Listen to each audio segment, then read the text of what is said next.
That kicks in kind of slow this week. What's up?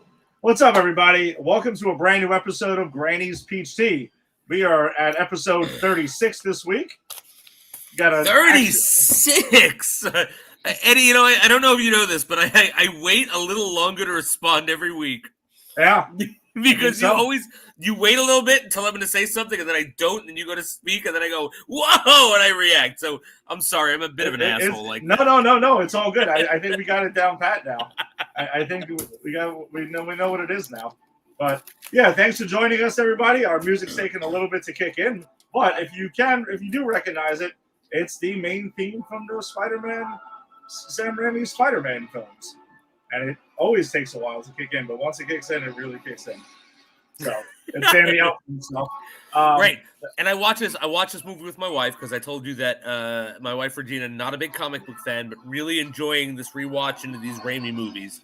And we were watching this, and she goes, "Oh, this is a beautiful score." Fucking, of course, it's Danny Elfman. Everything is Danny Elfman. he was on fire at one point. I mean, he really was. He really was. I mean, the last thing I saw him in was Justice League when he did that and screwed that whole thing up. But I mean, is it really his fault? I mean, the whole thing was a shit show. We covered that, so it's right. But thanks for joining us. It's on if you're joining us on the Facebook stream, if you're joining us on YouTube, joining us on Instagram or Twitter, or if you're joining the audio-only version. Thank you. We appreciate it. We always appreciate all the support. We got Frank Cerizzo joining in here with a comment. Quick, what's up? What's up, Frank? How's it going? Frank. Thanks for checking us out on this awesome Friday night. Let's lose the music. We've had 2 minutes in. Yeah, it was low. I didn't even realize there was music going on. Yeah, whatever. It's there. It's not there. Danny Elfman, get on this. Make it louder. Exactly. Or how about StreamYard? How about you just get us a better audio version? Audio way to directly plug in, but whatever. That would work too. So Jason, what's up, dude? What's going on? Yeah, nothing much, man. Good week so far. How about you? Happy Friday. Happy Friday is right, man. Had a good time watching all this stuff and catching up. We got a boatload of stuff to do. We got a full slate of CW. A lot of stuff. And we got 2 big shows from the DC's shows on HBO Max, Titans and Doom Patrol. And we got what we'll get into further, but what I still think is one of the best superhero movies ever made. Sam Raimi's Spider-Man 2, man. I love it. It holds up, man. And we got our friend Jeannie who's gonna jump in a little bit later. She'll be joining us for Spider-Man. If you checked us out last week, she joined us for the last Spider-Man. So she might be becoming our Spider-Man expert here. Maybe perhaps. Perhaps. Let's see how it goes. But you, I know you watched it this week, right? You had a little. Of course, I watched. Dude, I love this movie. I love this movie so much. I actually only have one problem, just one. It's a big problem. I'm not going to bring it up until we get to the movie because I'm teasing it here. I'm doing a little thing here. But I like that. But I only have one problem with this movie, and that is it. If you can overlook that problem, this is a perfect movie, in my opinion. Yeah, not many issues that I can really spot with Spider-Man 2. But I'm just amazed of how much it actually holds. It still holds up. It holds up. It really does. It's a very smart. It's a well-written movie. It's smart. I mean, there's so much. And you know what? Let's not get into it now. We're gonna get into it later. We don't want to bury as much as we don't. Gil, what's up? Gil and Bert. See you, my friend. or Berto, or whatever you want. Whichever it is. It could be campy. Who knows? Yes. Remember to read a woman's poetry if you want to get her attention. True. This is true. You have to feed her poetry. That's as true. Dr. Octavius tells Peter. But we'll save that for later, though. Funny story. My boss is a woman. Every time I want to ask her a question, I just start reading poetry, and she's like, "The hell are you doing over there?" And I'm like, "I'm sorry, I'm just feeding you poetry because I have to ask you a question, a business question." So it works in every aspect. It's not just a romantic thing, is what I'm saying. I think that's very important. I mean, listen, I remember I think I had fed Angie poetry when we were dating, and then she may have chewed it up and then spit it back out at me because what the hell is this? What are you doing here? Let's just go see Iron Man 2 already. Wow! Of all the movies, let's just go see Iron Man 2 already. No. There's a reason I brought that up, though. That was actually the first movie that we saw together. Was it really? Yes, it was Iron Man. It just came out, like at the time. Oh! Yes. Wow! Yes. Iron Man 2 was it. That's amazing, actually. Yeah. That is amazing. I didn't totally pull Iron Man 2 out of my ass. It was actually a reason. It's a thing. I thought that's where your brain went for whatever reason. I wasn't judging, but that's an awesome reason. Yeah. No, Bert, you're right. What a week for DC, though. Yeah. I'm pumped, and I think let's get it started. We're gonna jump right into that, and we're gonna start off with DC Fandome, who had they had their thing last Saturday. I watched some of it. I was actually kind of busy while it was going on, but I was trying to post to our Facebook page as soon as possible. But they had some interesting stuff. So I think the big ones that we're going to talk about that kind of falls into our preview would be Black Adam. So I've joked with Tony and probably I'm sure others for years now, because The Rock was cast as Black Adam like when we were in high school. Like that's what it feels like. Like in 1997, that's when he was cast. Before he won the WWE Championship, he was cast as Black Adam. That's what it feels like. Can you smell what Black Adam is cooking? And we're like, wait, what? Who? What?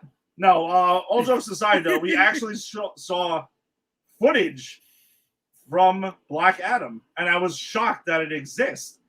It was some pretty cool stuff. I mean, it wasn't a lot. It was, I think it was like a minute, but it kind of dragged for a second. Like it was a very like slow reveal, and then they revealed Black Adam, and there's a bunch of dudes kind of like shooting at him and stuff, and he's kind of like completely relentless and just whoops their asses like instantly. I thought it was cool. It looks pretty cool. I mean, it's hard to judge from such a small nugget, but we're getting that next year. Pierce Brosnan's in it. Pierce Brosnan is Dr. Fate. Yeah, I actually did see like a minute of that. I told you that I didn't see it, but I half lied because I saw a minute of it and then I had to shut it off to sign on. But Pierce Brosnan looks awesome as Dr. Fate. I have to say that. Yeah, no, I think that's a great casting choice there. And it just continues. It continues the DC's turnaround. I mean, still people like to rag on them that their movies are inconsistent, which I think we've discussed here plenty of times. We have. Yeah, there's inconsistency to it. I mean, you can't act like they just knock everything out of the park all the time. But it's not perfect. But it looks like they're heading in the right. They're heading in the right direction. Yeah, look, I mean, you can't keep blaming them like for missteps, and some people again like those movies. Like some people on the show, Tony likes those movies. Yeah, you don't dislike those movies. I think I was the outlier on some of those early DC movies. So it's even if they're disliked by some people, they're liked by others. But even if you dislike them, you can't keep crapping on this franchise when it's trying to course correct. And I think it is course correcting. That last Suicide Squad was great. They've been giving us some really good stuff, and this looks like it's going to be in that pantheon. Yeah, I think it looks pretty cool. But again, it's a small nugget to go off of. But based on just strictly talking about what we saw, it looks cool. I'm excited for it. I'm just glad that it exists. Yeah, right. I think it actually was going to exist for a long time. So that's pretty cool. Another little clip we got to see, mostly behind the scenes though, really, was Shazam: Fury of the Gods, which they're going to have the two of them face off, sooner or later. Which, by the way, there was a great interaction on Twitter. Right, I shared it on our Facebook page. Did you catch that? I know. I know where you're going with this. Yeah. So Zach, someone asked like, "What is Shazam actually going to do?" Reacting to the Black Adam snippet, and then it was like, and then The Rock responds, "Not a fucking thing." Black Adam, like dude, this guy is awesome with the way he kind of just like keeps egging it on, and I love it. Yeah, he'll just keep going. He's the guy you want promoting your movie. Well, that's the thing is, The Rock promotes a movie like he's still in the WWE promoting a wrestling match. You know what I mean? It's great. And I didn't know it is great, and it works because nothing gets you more hype than a wrestler for their match. You know, Of course. like yeah, solid. Yeah, so I think he's you're right. He's natural at it. Yeah, but Shazam looks pretty cool. We got to see Helen Mara. We got to see Lucy Liu. You know, they're going to be the villains of the film, so that looks pretty cool. The costumes look. I had no problem with the costumes in the first Shazam, but these are upgraded. Like they look pretty cool. So we didn't really. Again, that wasn't a lot there for Shazam, but that was pretty cool what we saw. One of the big things that we did get to see, though, before we get to the actual full trailer, there was also a little Aquaman stuff that we got to see, which is very early in production, but that looks pretty cool. I know that's coming out late next year. But The Flash kind of got like a mini trailer, and I know they said they were in production and didn't really have like a whole thing to do, but their trailer was narrated by Michael Keaton. And he's talking about like the multiverse, and he's talking pretty much to the Flash and everything. And we got to see there are two versions of the Flash that are in the film. One of them wearing the the kind of Flash like Batman suit that's spray painted with the Flash like lightning bolts over the Batman logo. So I wonder what that's all about. We got to see Ezra Miller's new Flash suit, which looks incredible. That looks great. But you only get to see there was a still release of Michael Keaton from behind. Like they're really just still not showing him, but you can tell it's the original '89 Batman suit, which is awesome. And the fact that we get Bruce Wayne, Michael Keaton as Bruce Wayne talk, it's like gave me chills, man. That's awesome. That is awesome. And the snippet ends with like one of the Flashes going ahead and taking a tarp off of what you know is the Batmobile. So. They knew what to cut and what to put together right away to reel you in. And there's a little shot in there, too, of what looks like to be Ben Affleck's Batman costume. That is in there as well. So, yeah, we're getting some wild shit with that. But, I'm excited for this Flash movie because I love multiverse stuff. Like, so I'm excited to see what this Flash does. I'm excited to see Michael Keaton, who I don't know if you saw on Twitter, but he had this thing also where he was like, "I am Batman." That's it. He's running with that again. He is running with that again, and I fucking love it. He is Batman. No, I agree. And he was. I know we heard the stories about like him telling Tom Holland that on the set of Homecoming as well, which I think is great. So I think that's pretty good. Hold on a second. Of course. But I think the main thing, the main event for DC Fandom, which everyone was. Also, sorry, before I get to that, Patty Jenkins and Gal Gadot and Linda Carter had announced that we're getting Wonder Woman 3, which we all knew was going to happen. I mean, it's pretty obvious. If you didn't know that, I don't know what the hell you were paying attention to. And look, sight unseen, because again, I didn't get to watch all these trailers before we got on. I'm still in for Wonder Woman 3. I loved Wonder Woman 1. I hated Wonder Woman 84. I'm still giving them the benefit of the doubt. Yeah, listen. A lot of good directors have had bad days at the office, and it all happens. I mean, it happens. Shit happens. What are you gonna do? Hopefully, they bounce back with it. But we'll get to the main event in a second. But we're also going to get a gentleman who wants to keep a streak going here. Keeping the streak alive. The PCP streaker. Tim Zavala. The streaker.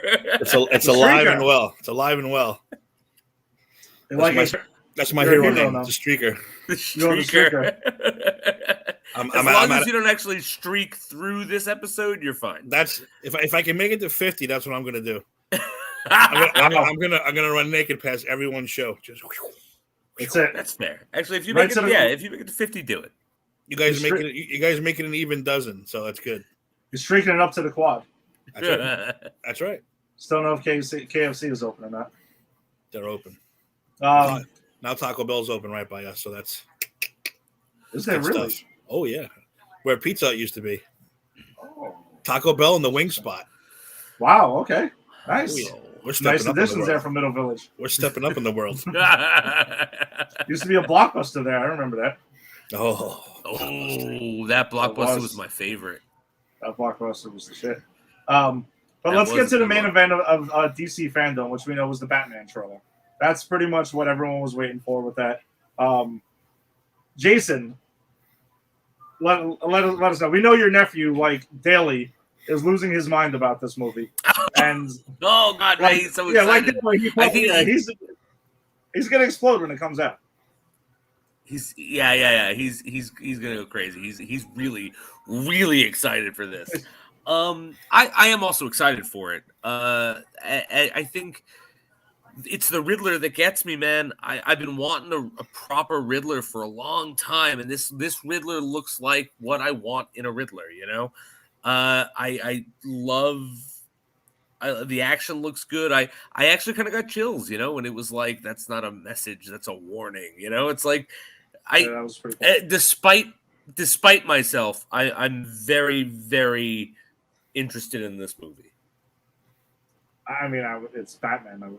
I would expect nothing less than one way or the other. Tim. Oh yeah, no. I'd either be really into it or I'd hate it off the bat. But I'm sorry, Tim. Go ahead. Off the bat, I like that.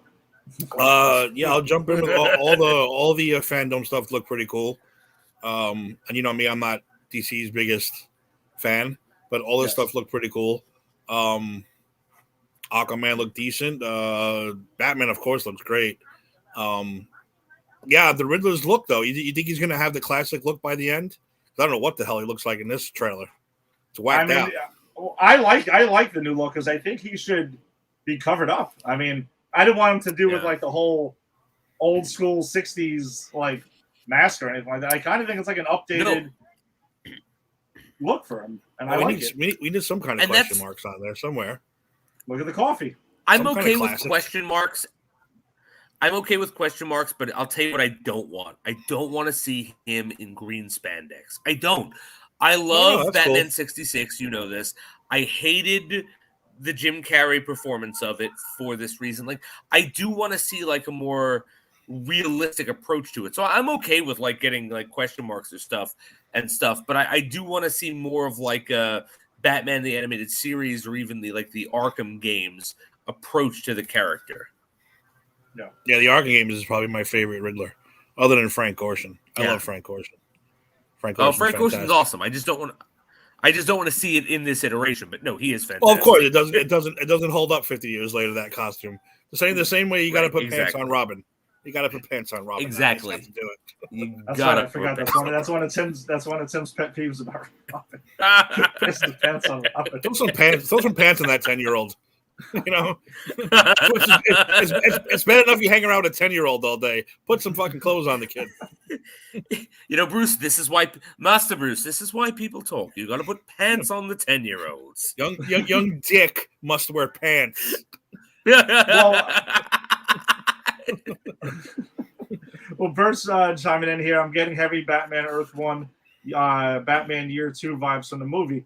That's what I'm pretty sure what Matt Reeves said that he's basing this on is kind of like a Batman Year 2 type of thing is what they're going for now, because they're not going to cover the exact origin, because we just got that not too long ago with Batman Begins with Christopher Nolan. So there's really no point in getting into that. He's kind of picking up where it's a young Batman early on in his career.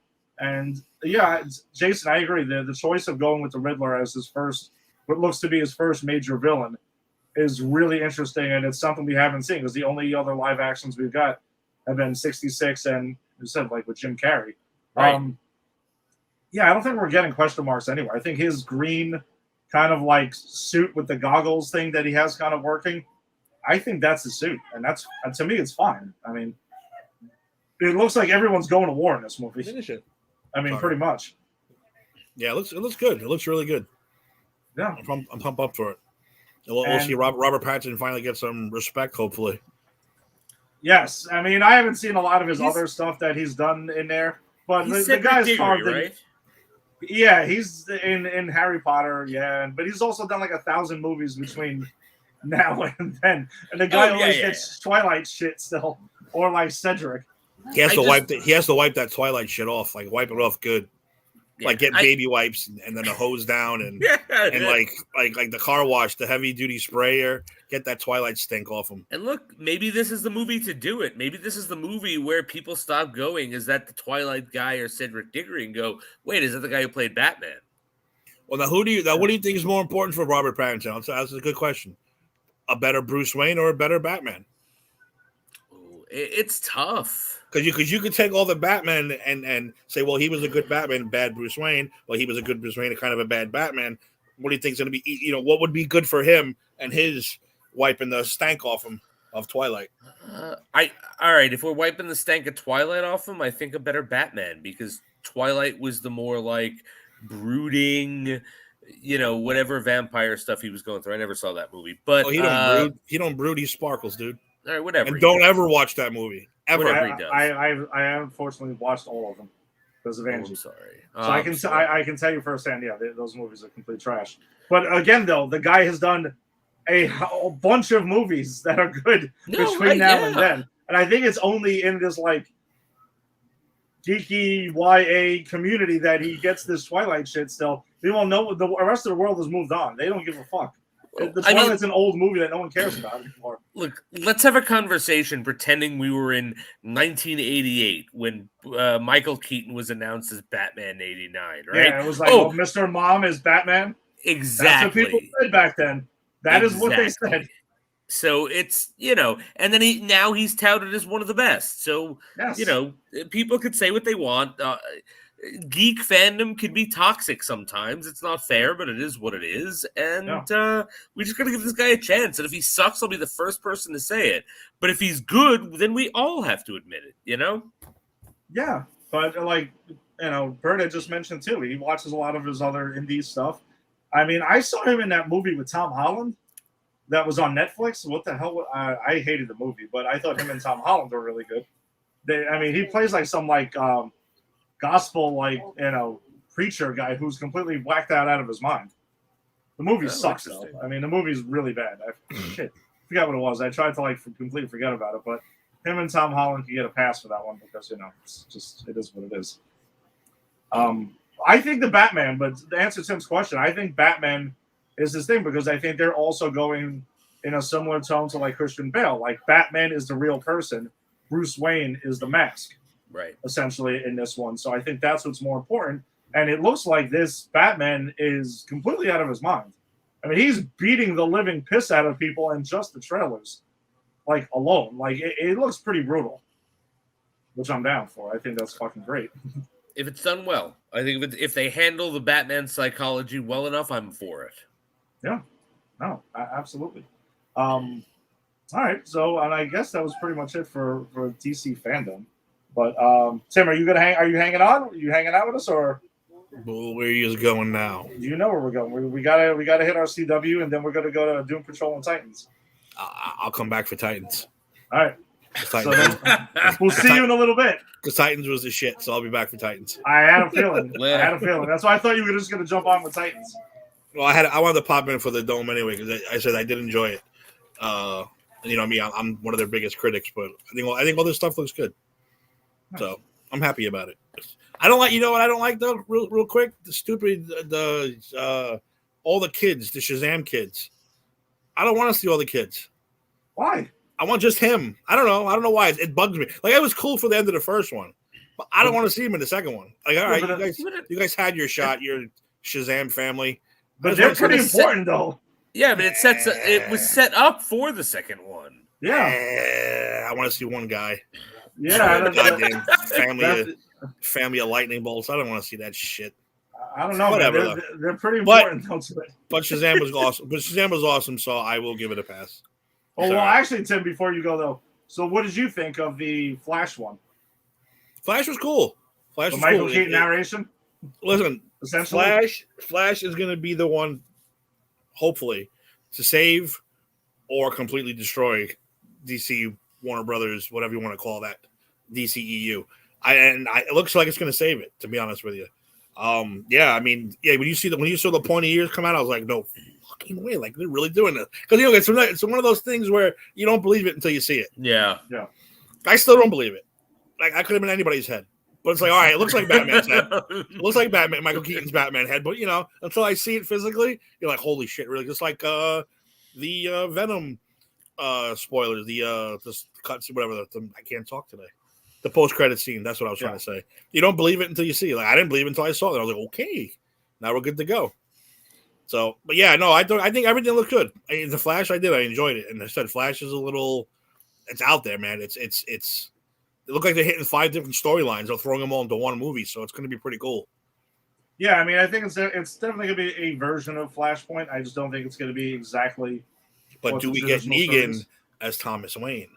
No. And do we get Maggie as Martha Wayne? As much as I want to see that, my money's on no. I think we're getting 2 Batmen already. I don't think we're going to get a 3rd Batman. And really just we have a 3rd Batman that'll be in the theater at the time when that comes out. But no, I think they'll call it at 3 Batman. I think I'm gonna hold at 3 Batman. I'm gonna stick at 3. Yeah, stick to 3 Batman. It's not a bad idea, especially since in the past we've pretty much got 1. Yeah, well, you know how everyone's like, oh, you don't just hire well-known actors to play that tiny little part unless it means something. I agree. But I agree. Who knows? Because Thomas Negan would make a phenomenal evil Batman. Maggie would make a phenomenal female Joker, I think. I think so too. I'm not gonna be mad at it. If it happens, I'll be happy as shit. I'm just saying if I had to guess. It's just guessing it. I'm gonna say no. I agree.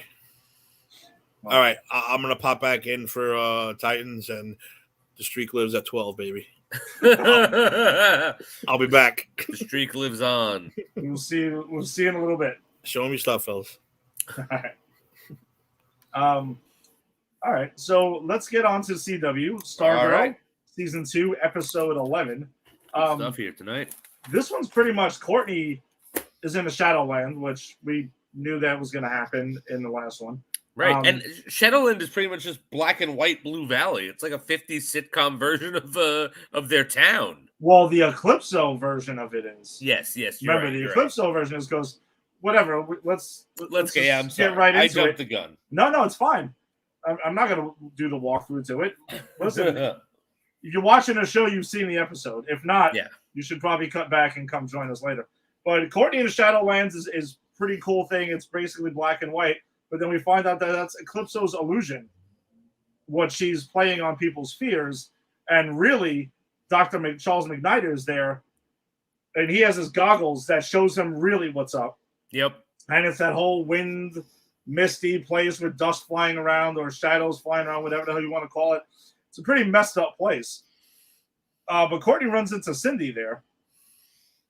Who's alive? She's alive in the Shadowland, apparently. Not an illusion. And throughout the episode, we find out that apparently Cindy's been there, and in her illusion, she's been killing Courtney 1,000 times over. Because Courtney she's and crazy. her dad. Courtney and her dad. Yep. Because Cindy's insane. Yes, and that's what she does. She was going ahead and wiping them out in there. So we also, I wanted to talk about how they get out of there, right? So the big thing is we find out that they find the Shade in 2 separate areas of Blue Valley. Mm-hmm. But they meet up with him. Pat and his wife go to meet up with him. He's in a theater watching a movie. Yes. And I actually recognize that movie. I knew you would. Go with it. It's Dr. Mabuse the Gambler, right? It's a silent movie, is it not? I believe so, yes. And so Dr. Mabuse the Gambler, which I think that is a foreshadowing of the Gambler coming back. You could be correct. I would assume so. I don't think they just picked it out of nowhere. Yeah, no, absolutely not. No. Absolutely not. That's why I was watching it and I was like, get the fuck out of here. Is that really what I think it is? And then I looked into it and yeah. So they find him in his theater, which I could have sworn there was a couple of people in the theater with him watching it at first. But then eventually I guess they left because they were probably annoyed with what he was doing because he went ahead and opened up a door to the Shadowlands yep. over the movie theater screen. Like, I'd be kind of annoyed if I'm trying to watch something, that shit goes down.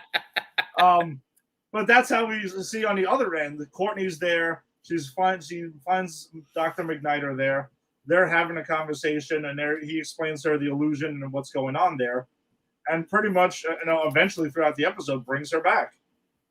and they come through the screen, and they also save Cindy as well. Mm-hmm. So Cindy's back, Courtney's back, and Dr. McNider is back. He's there, and when he gets to see, Pat, I thought that was pretty awesome because Pat was there with him. They were together in the original Justice Society. So absolutely. I also love how they convince the Shade to do this because, again, spoilers, the Shade dies a hero. The Shade dies at the end of this episode, and he dies using his powers to bring the people back from the Shadowland. And the way he's convinced is Pat says, Dr. McNider's there. And he goes, what? I thought he was dead. And I think, right. And he says to McNider when he gets him out, he's like, I would have come for you if I knew you were alive. And again, I think we've talked about how the Shade is a villain, but not evil. And again, this plays into it because he sacrifices himself. And initially when they tell him well, no, Courtney's there, he's like, well, that's not my fucking problem. I don't care, Yeah. But when they tell him McNider's there, he has more of a reaction. And then he winds up saving them and giving his own life for it. So I think that's a wonderful moment. Yeah, no, I thought that was the best, honestly, the best moment of the episode. Agreed. And we also get more of creepy little Eclipso. Can we stop with this kid? This kid is creepy. Disturbing. He is really disturbing. Creepy. Little shit racist Eclipso. Yeah, right. And he looks like one of those kids from Children of the Damned, right? Remember that movie? Yes, that's what I keep thinking about. Children of the Corn or something, some crazy shit. Yep. And I'm like, it's insane, dude. Enough with this kid, man. And I watch horror movies plenty of times over, but this kid is stop. He's Get creepy, away, man. He's really creepy. Did you? By the way, speaking of horror movies, did you catch the Nightmare on Elm Street imagery again? There was another one. Yes, I did. Wasn't it against the lockers? Yes. Cindy has her one of her claws out or some kind of knife or something. And she's dragging it against the lockers. I'm like, wow, this is the second piece of Nightmare on Elm Street imagery they've given us. Yeah, no, they're really leaning into that this season. And I think, and listen, it's great the way that they've, again, I just think the facade of the show is very Americana and all la-di-da. But meanwhile, if you watch the damn show, it's dark as fuck, man. It's real dark. It gets really messed up. Do you have anything to drop in also before we hit? All right. Well, one more thing before we go, and this my only problem with the episode is there's a quote in here from Cindy. What's the Bible's name for this place? Purgatory? Oh yeah. Purgatory never actually appears in the Bible. That's a Middle Ages thing. So. Bing. Yeah. So screw you guys who never read the Bible and don't know your medieval literature. Bunch of dumbasses. How did you get through high school without knowing your medieval literature? Yeah, no, that's a good one. Whatever.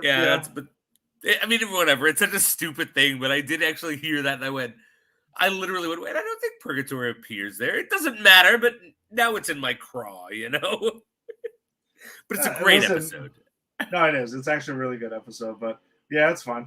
No one's perfect. They can get the ding on that one. Do your homework, writers. That's right. Read your medieval literature, people. As a fact, Cindy, you're a high school student. How about you read your damn literature and get your shit together? How about that? That's right, Cindy. That's right. What are you doing? What, did you miss medieval literature class in high school?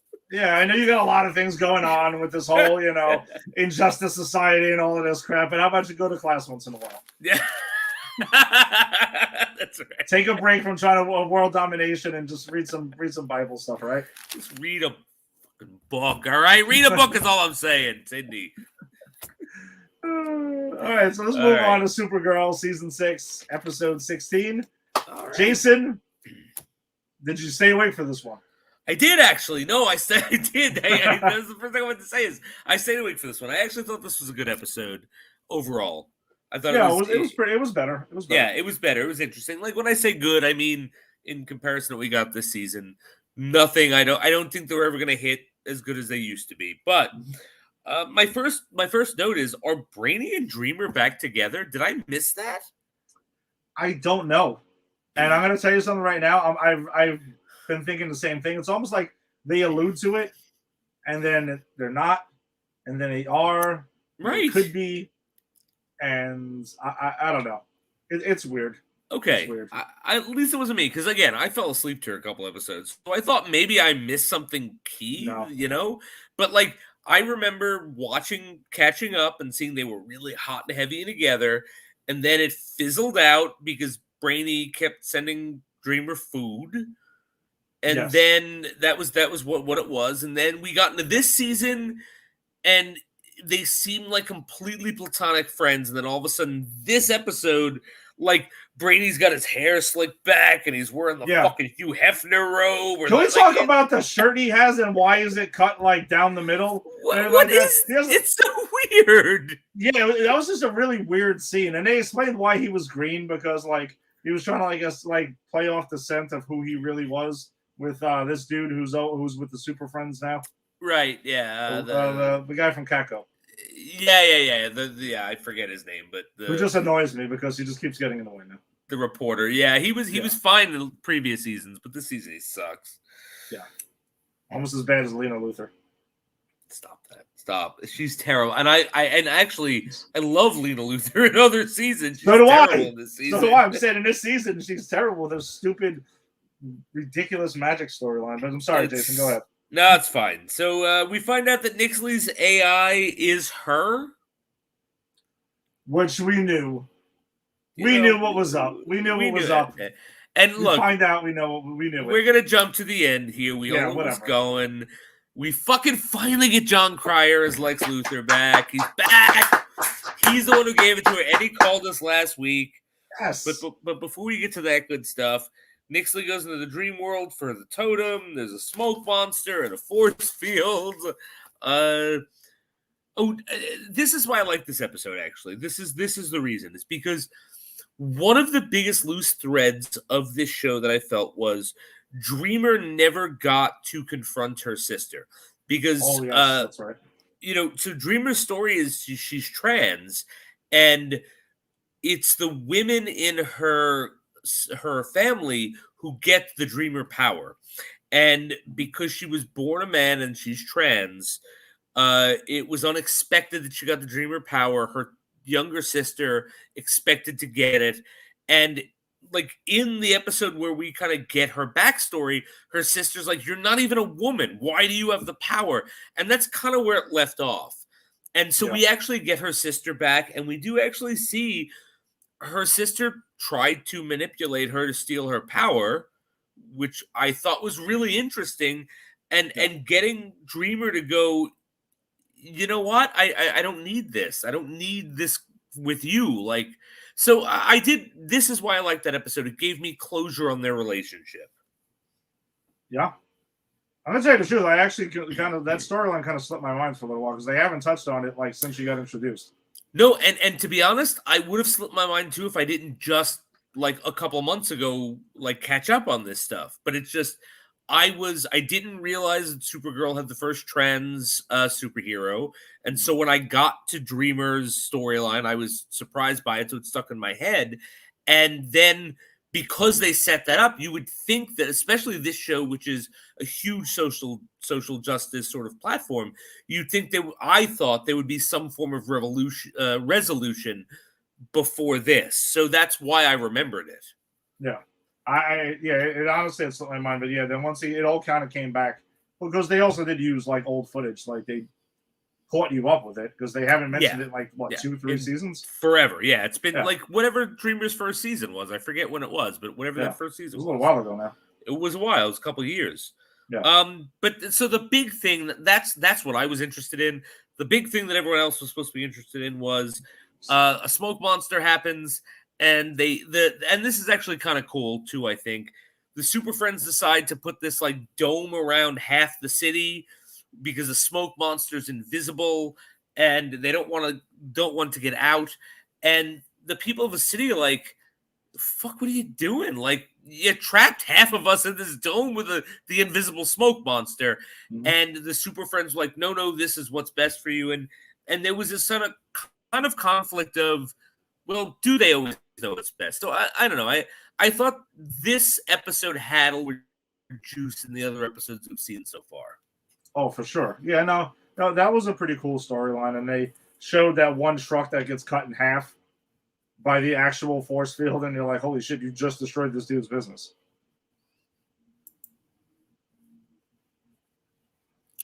Jason? Yeah. Okay. Thought we lost you for a second. Yeah, can you hear me? Yeah, your video. No, I thought I lost you too, so yeah. Okay. Yeah, all right, cool. Yeah. So the guy gets his truck cut in half, and pretty much kind of like loses. It looks like he just got his business destroyed. So that's pretty messed up. Yeah, because they didn't really have time to check with anybody and to like go through and run the plan by everybody. They kind of just ran and did it, and that was that. Right. And what I thought was interesting was when they are called on it, they do keep doubling down until the end when they realize, like, well, no, we shouldn't make those decisions. Yeah. Well, I think one of the big revelations, because we covered the other one, you mentioned it, was Kara quitting. She quits Kako because she's realized that she's distracted. She can't be present at her job, and she can't be fully present as Supergirl, and she figures it's hindering her from catching Nixley. So she's like, "Listen, I'm done. That's it." End the story. Which that's cool because like I forget her name, but the head of Catco is like saying you got to do this, and this, and Kara's just like, I quit. It's like no, I no, forget it then. Like she doesn't want her to quit. I love that. No, and like by the way, who has a job where they're gonna keep blowing off massive assignments and not get fired immediately? Oh, forget it. Are you kidding me? I'm 10 minutes late to a class 3 times and I get a warning. Right, that's not true. Yeah. I'm being mean, but like the fact is like you don't like, and I think she even says it to her right in this episode. Like, I don't question where you go for days on end. You say that you have a story with Cat Grant, and you come back with nothing. Yeah, no, at least they addressed that because you're kind of like, all right, what the hell's going on here? Like, seriously, she was in the Phantom Zone and didn't get fired for like 6 months. I mean. Yeah, it was a little absurd. So I'll give them credit for at least writing that into. But the big thing, is at the end of it is that Lex is back in the picture and he's teamed up with Nixley. So it looks like he's going to be involved for this last couple episodes. Thankfully, my last note here is Lex! Exclamation point. Fucking finally! Exclamation point. Because I've been waiting for him this whole season. Yeah. It feels like, we got him the first couple episodes. But then after that, he was like, because remember, he was the one who sent Kara to the Phantom Zone. All right. We got him in the first episode, which technically was the season finale before COVID. And then we got him in the COVID trial where everyone was screens. And that was it. And that was months ago. It feels like it was years ago. It does. But all right. Well, hopefully we get a good finish to Supergirl because I think there's only like 3 episodes left now. No, they said 5. Oh, was it 5? I'm sorry. Wrong show. No. I only remember that because I remember seeing like they were like there are 5 left, and I remember thinking, you waited to at 5 left to bring Lex in. What's wrong with you? That's how I remember. They're gonna finish strong. Hopefully, they will finish strong for our sake. I hope so. But all right, let's get to DC's Legends of Tomorrow, season 7, episode 2. Jason, it looks like we're getting what we wanted. Man, this is good. I'm really enjoying this. I mean, we're missing so many legends, right? Like Mick is gone, and we haven't, Constantine's gone, though. I think you were right. Did you see the new credits? I do think that's him underneath that bushly face there. I think so too. But this was a fun episode. Like, so Nate goes undercover as J. Edgar Hoover to keep the timeline intact. He is out of his mind because he's a big history guy and he killed J. Edgar Hoover and he's afraid that he's screwed up the timeline.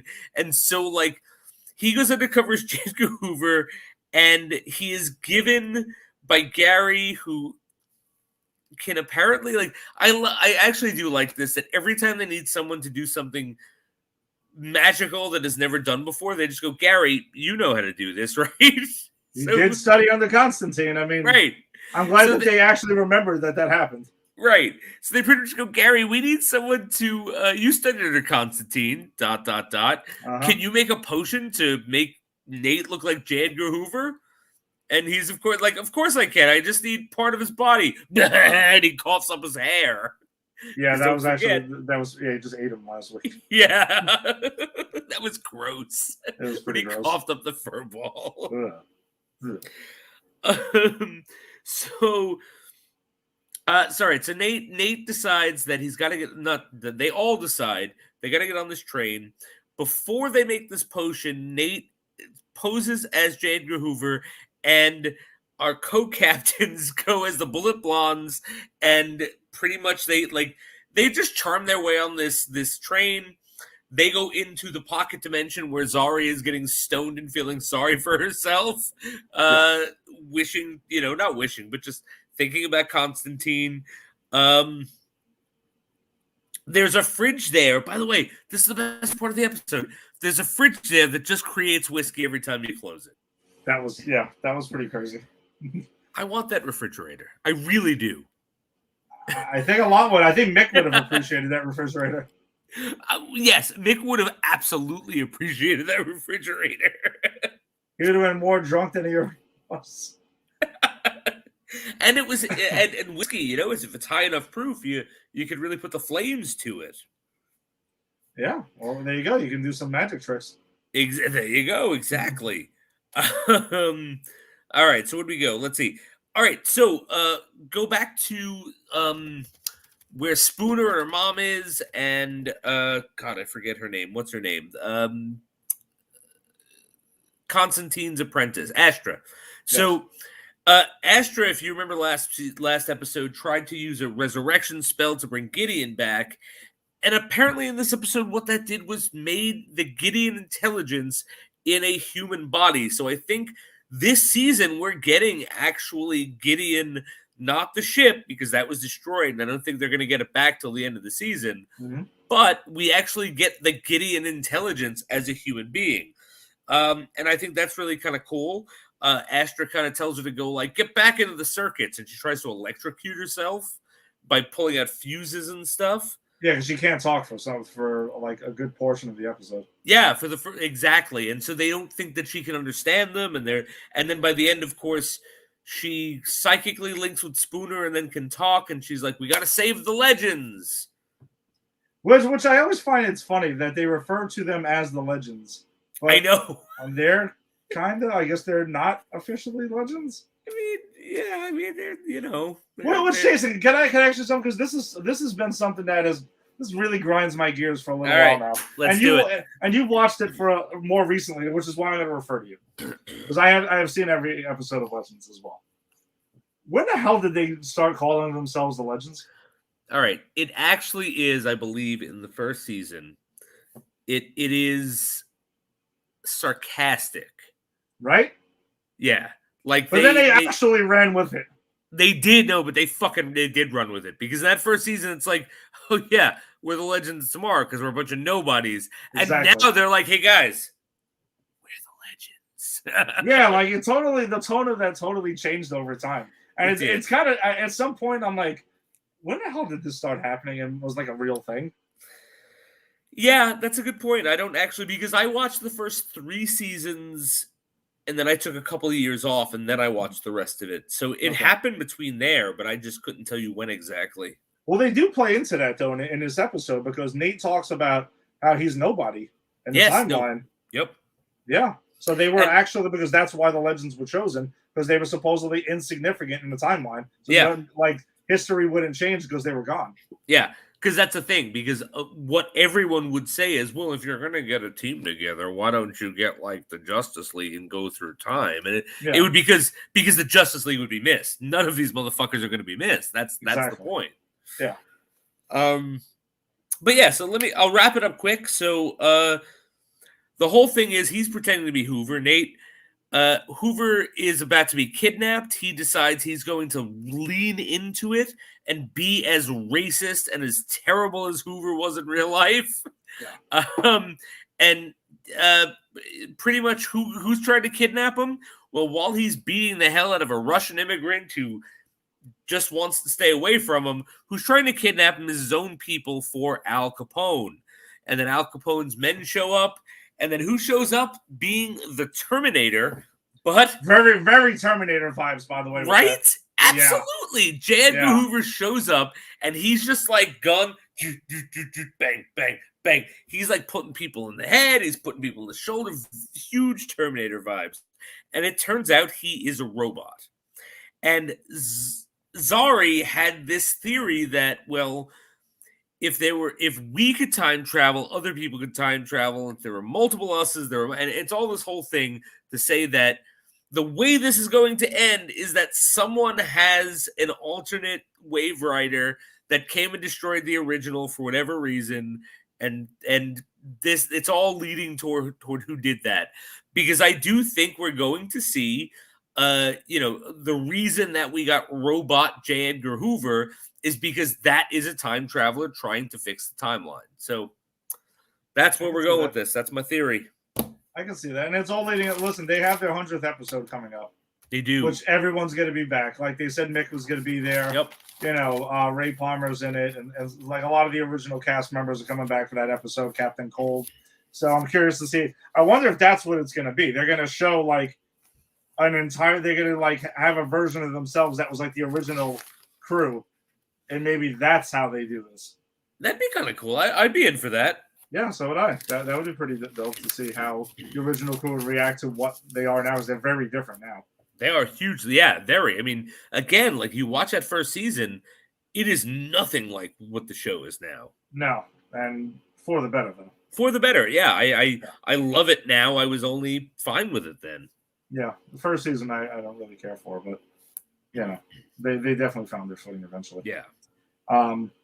Speaking of a show that found its footing eventually, Batwoman, season 3, episode 2. So, in the beginning of this, so the opening scene, and we talked about, we just were talking a few minutes ago how we're horror fans as well. So this show, this episode starts off with 2 teenagers going into a darkly lit pool, an indoor pool. Yep. I mean, Jason, these are one of these horror tropes. Like, don't go in there. No. Just don't go in there, man. Like, I'll tell you something. The only way I would ever go into a darkly lit pool is if it is a private home. And it is my private home. I don't even know if I would go in. Well, I'll tell you this. So we a couple of years ago, my family, my wife's family, my in-laws, they rented a Airbnb with a pool in the outside. There was a fence around it. It was kind of an indoor-outdoor thing, and it was well lit. And I went in it in the middle of the night, and the worst thing that happened was I destroyed my phone. That was terrible. However, it was a wonderful experience. And I'm just saying that is the only way I would go in one of those pools if I knew that I was there by myself and no one but my family was around me and there was no one going to come out and kill me. That's all I'm saying. It just looked very suspicious. The second you see the 2 teenagers like, hey, let's go to the pool. And she goes in and pushes them in and they're joking around. You're like, all right, so obviously they're dead. We know this is happening. And we weren't wrong because the new Killer Croc apparently decides to destroy both of them and eat both of them. And you see blood literally in the water. Which I thought was freaking cool. It was really cool, actually. Yeah. It was really cool. I give it to this episode. It went there. Yeah, no, there's a lot of horror vibes in this, which we'll talk about horror vibes and superhero properties later. In a bit. But there was serious horror vibes going on here, and I was all for it. In that same scene, though, the girl that before she gets murdered does confirm that Aquaman exists in the DCEU. And this isn't the first time that it's happened. I forgot what the other show. No, it was The Flash that confirmed that Atlantis is a thing. And that Aquaman is real because she looks at the guy and is like, I'm impressed that you're underwater, because she obviously doesn't know he's dead yet or getting ripped apart by Killer Croc underwater. Oh, you can hold your breath. Maybe you're not Aquaman, but you'd be so much more buff That's right. Yeah. If you were Aquaman, and we're like, well, yeah, obviously. So I thought that was cool. We also get a scene where Renee Montoya outs Ryan as being Batwoman in front of, well, Alice knows that, right? Because in the beginning of the episode, when they're talking about what they're going to have to do, there's 2 guards right there that escort Alice, and she kind of just openly talks about Ryan being Batwoman right there. And I'm like, Renee, That's a good point. like, not everyone is supposed to know this. I jumped off the screen immediately, and I paused it, and I turned to Angie. I'm like, she just outed fucking Ryan for being Batwoman, and now these 2 guards know, to add to the list of people that know now. Well, it's a long list, to be fair. Oh, it's a very long list, but I mean, it was like, wow, what an asshole. There's the Mad Hatter's Hatter. There's the Killer Croc's dentist. There's Scarecrow's optometrist. That's ridiculous. So another thing that happened. So Ryan goes ahead and she's meeting with Robin Givens, who we find out in the episode. Well, we knew that was her mother. She comes face to face with her, but the mother is showing up, and she wants to meet the CEO of Wayne Enterprises. Which Ryan is the acting CEO. That's what I was gonna ask. Like, really? So here's my note. Wait. ... Ryan is acting CEO of Wayne Corp? ? Via Kate Kane? ? Because they say that Kate Kane set that up. When did that happen? No. I don't mind that happening off screen, like in a conversation between the group of Kate, because Kate did kind of like pass the torch, like literally. But my whole thing is, Kate said, yeah, okay, I'm passing the torch. But like, now we're talking about a legal document. Thank you. A person being a complete fucking stranger being the legal CEO, acting CEO of Wayne Corp, which has shareholders. I've seen Batman Begins. I don't think Rutger Hauer is letting this happen. Absolutely not. That's one thing I thought was kind of goofy. Like, I can understand a conversation between themselves, like, all right, fine, hey, do this. But exactly. So what about the public? You're telling me that the public is, and the shareholders, like you said, are like, oh, yeah, this is random bartender, by the way. She's going to be the acting CEO. Did she work for Wayne Enterprises? No, she's just the acting CEO. Who put her there? Well, Luke Fox did. Who the hell's Luke Fox? Well, he's Lucius's son, you know? I mean, oh, yeah. Or how about Bruce's random cousin? Yeah. I just thought that was goofy. You could have came up with something a little bit better than that. That kind of irked me. Yeah, that was ridiculous. That was the WTF. We haven't had a WTF moment for Batwoman in a while, so I think that's definitely it. We haven't. Yeah. So the Mary Luke romance is happening. It's going down because there's that whole scene where she's like giving him like a medical checkup because the suit is. We find out that the Batwing suit is trying to protect him and shutting him down because it detects that there's something wrong with him, that he's injured or something like that. Which is like cool. The payout for that is cool. Yes, it is. It's very cool, actually. But that scene, I'm just like, all right, so this is where you're going with this? Because they obviously imply it heavily. Oh, God, it's not even implied. His heartbeat starts racing, like when she's checking him. I actually have a lump on my head because I was beaten over the head with that so much. Like, yeah, because he was like, your heartbeat is racing. It's getting so much faster. And he's like, I don't know why. And it's like, really? You're going to have these two hook up now? Yeah, whatever. I don't care. Well, yeah, it doesn't matter. It doesn't matter. To be honest with you, this was a fine episode. Like, no, the episode was good. We're having a little fun with it, but it was a good. It's a good episode. Also, with the indestructible, so the scene that's there that I thought was also funny was when throughout the episode they're trying to track down Killer Crocs. Apparently, the tooth that was in the trophy case was found by someone who scraped himself on it and kind of passed on that mutation because we find out this is not the original Killer Croc. Right. To a new guy who has his father, who, by the way, is like, we find out is in the sewers feeding him. Which, like, raw, huge meat. That looks like something Rocky would go train in. Right. And it's insane because, and I actually was fooled by this when he's like, when Batwoman is like, well, no, we want to help your son. And Alice is there and Alice is doing Alice's thing. And he's like, okay, well, all right, yeah. I got something. I got this electro pod or whatever it is. And Batwoman's like, is that gonna the taser? And Batwoman's like, is that gonna be strong enough? And he goes, yeah, it's for you. And she's standing in water, and he just keeps electrocuting the shit out of her. Yeah, like really, really giving it to her. But then after his son ends up eating him and ripping him away, Alice gets a hold of it and takes off her ankle device, her tracker. Which, by the way, I thought it was kind of cool that they hit her with, which is the new thing now, the smart blood. Or the tracking blood, because as we know, it's in No Time to Die and a bunch of other Bond films now as well. Yep. But apparently, I'm not shocked that the Bat team has that. So that's how they're going to track her now. And Alice is like pissed about it because she was going to run off, and everyone knew she was going to run off the second she cared. I thought it was the one thing I thought was really cool. Actually, I thought there was a lot of cool things with Alice this episode. With just her interaction and being like a, one who was being a reluctant hero. I thought that was actually kind of cool. Yeah, and I actually thought it was kind of cool that she abandoned that. Yes. She was like, first chance, fuck that, I'm out. Yeah, she doesn't follow through. She's like, no, I was that girl. It's so important. And then she gets it and she's like, I'm going to give you a piece of advice that you'll thank me for. No one's gonna save you, bitch, and she runs away. And that was cool. I thought that was really cool. Actually. That was cool. That's the thing. It's like there was,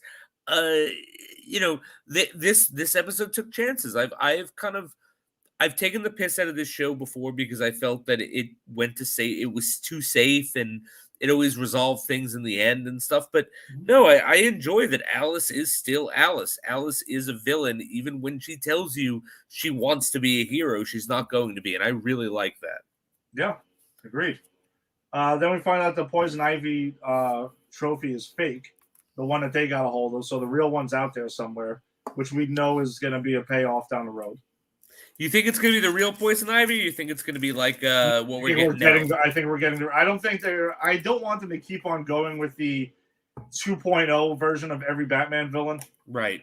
I think after a while that's going to be kind of stupid. So I think eventually, my guess is we get authentic Poison Ivy. I hope so. Yeah. I do hope I think that's what we're going to get.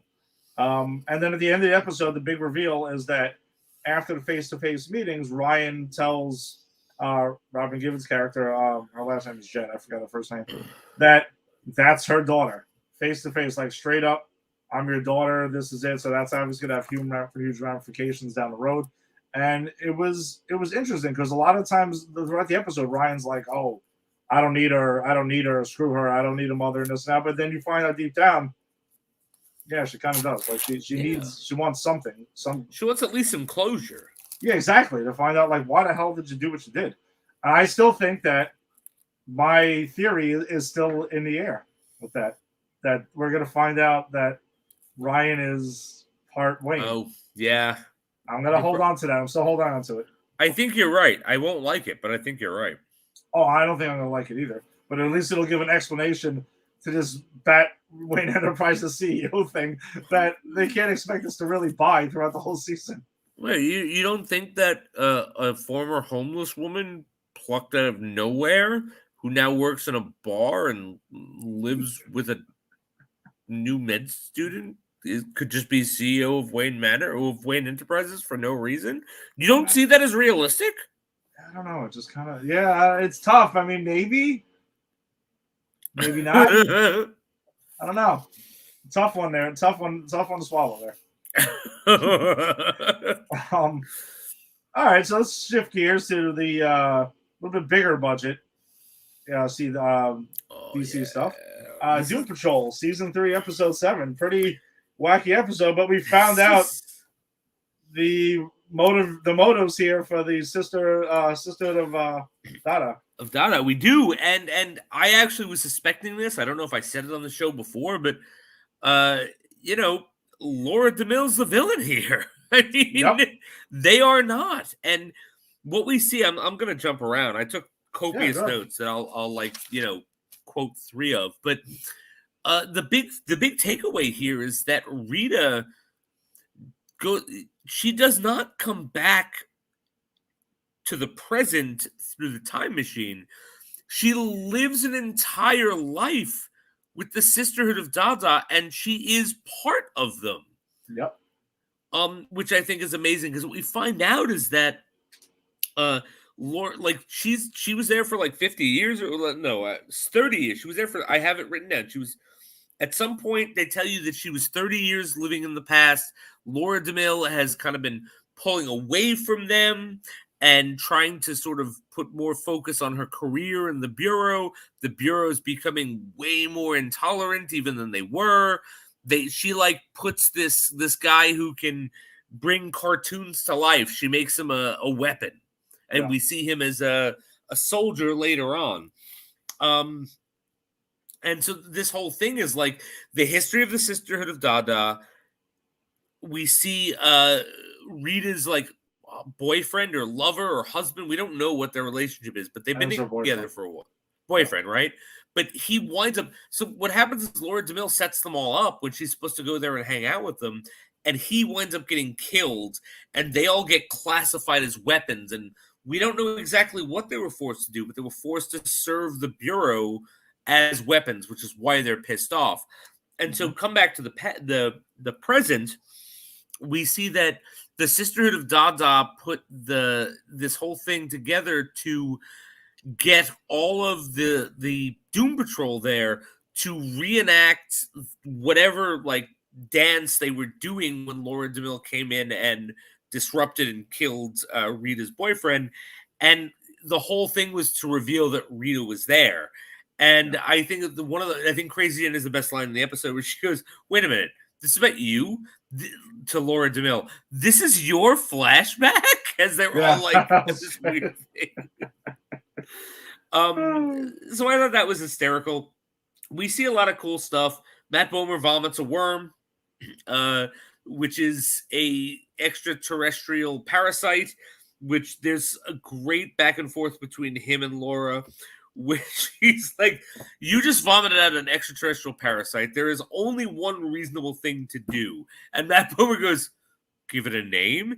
And the woman who plays Laura has a great reaction. She just goes, "Oh, Jesus Christ. No, you don't give the parasite a name." It's just a great moment. Let's see. So, that's right. Cyborg wants to get the skin. He talks to the synthetic skin.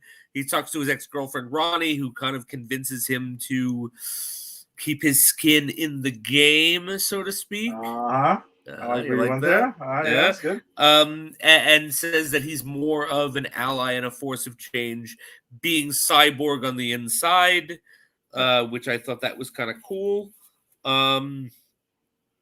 Let's see. Jane's alters take over. They like imprison or not imprison, but they pretty much outvote Crazy Jane and imprison the girl in her own fears. They're shit's hitting a fan with the underground, Yeah, the underground's going crazy, which I actually like. I've never really liked seeing what's going on in the underground, but I'm really enjoying it this season.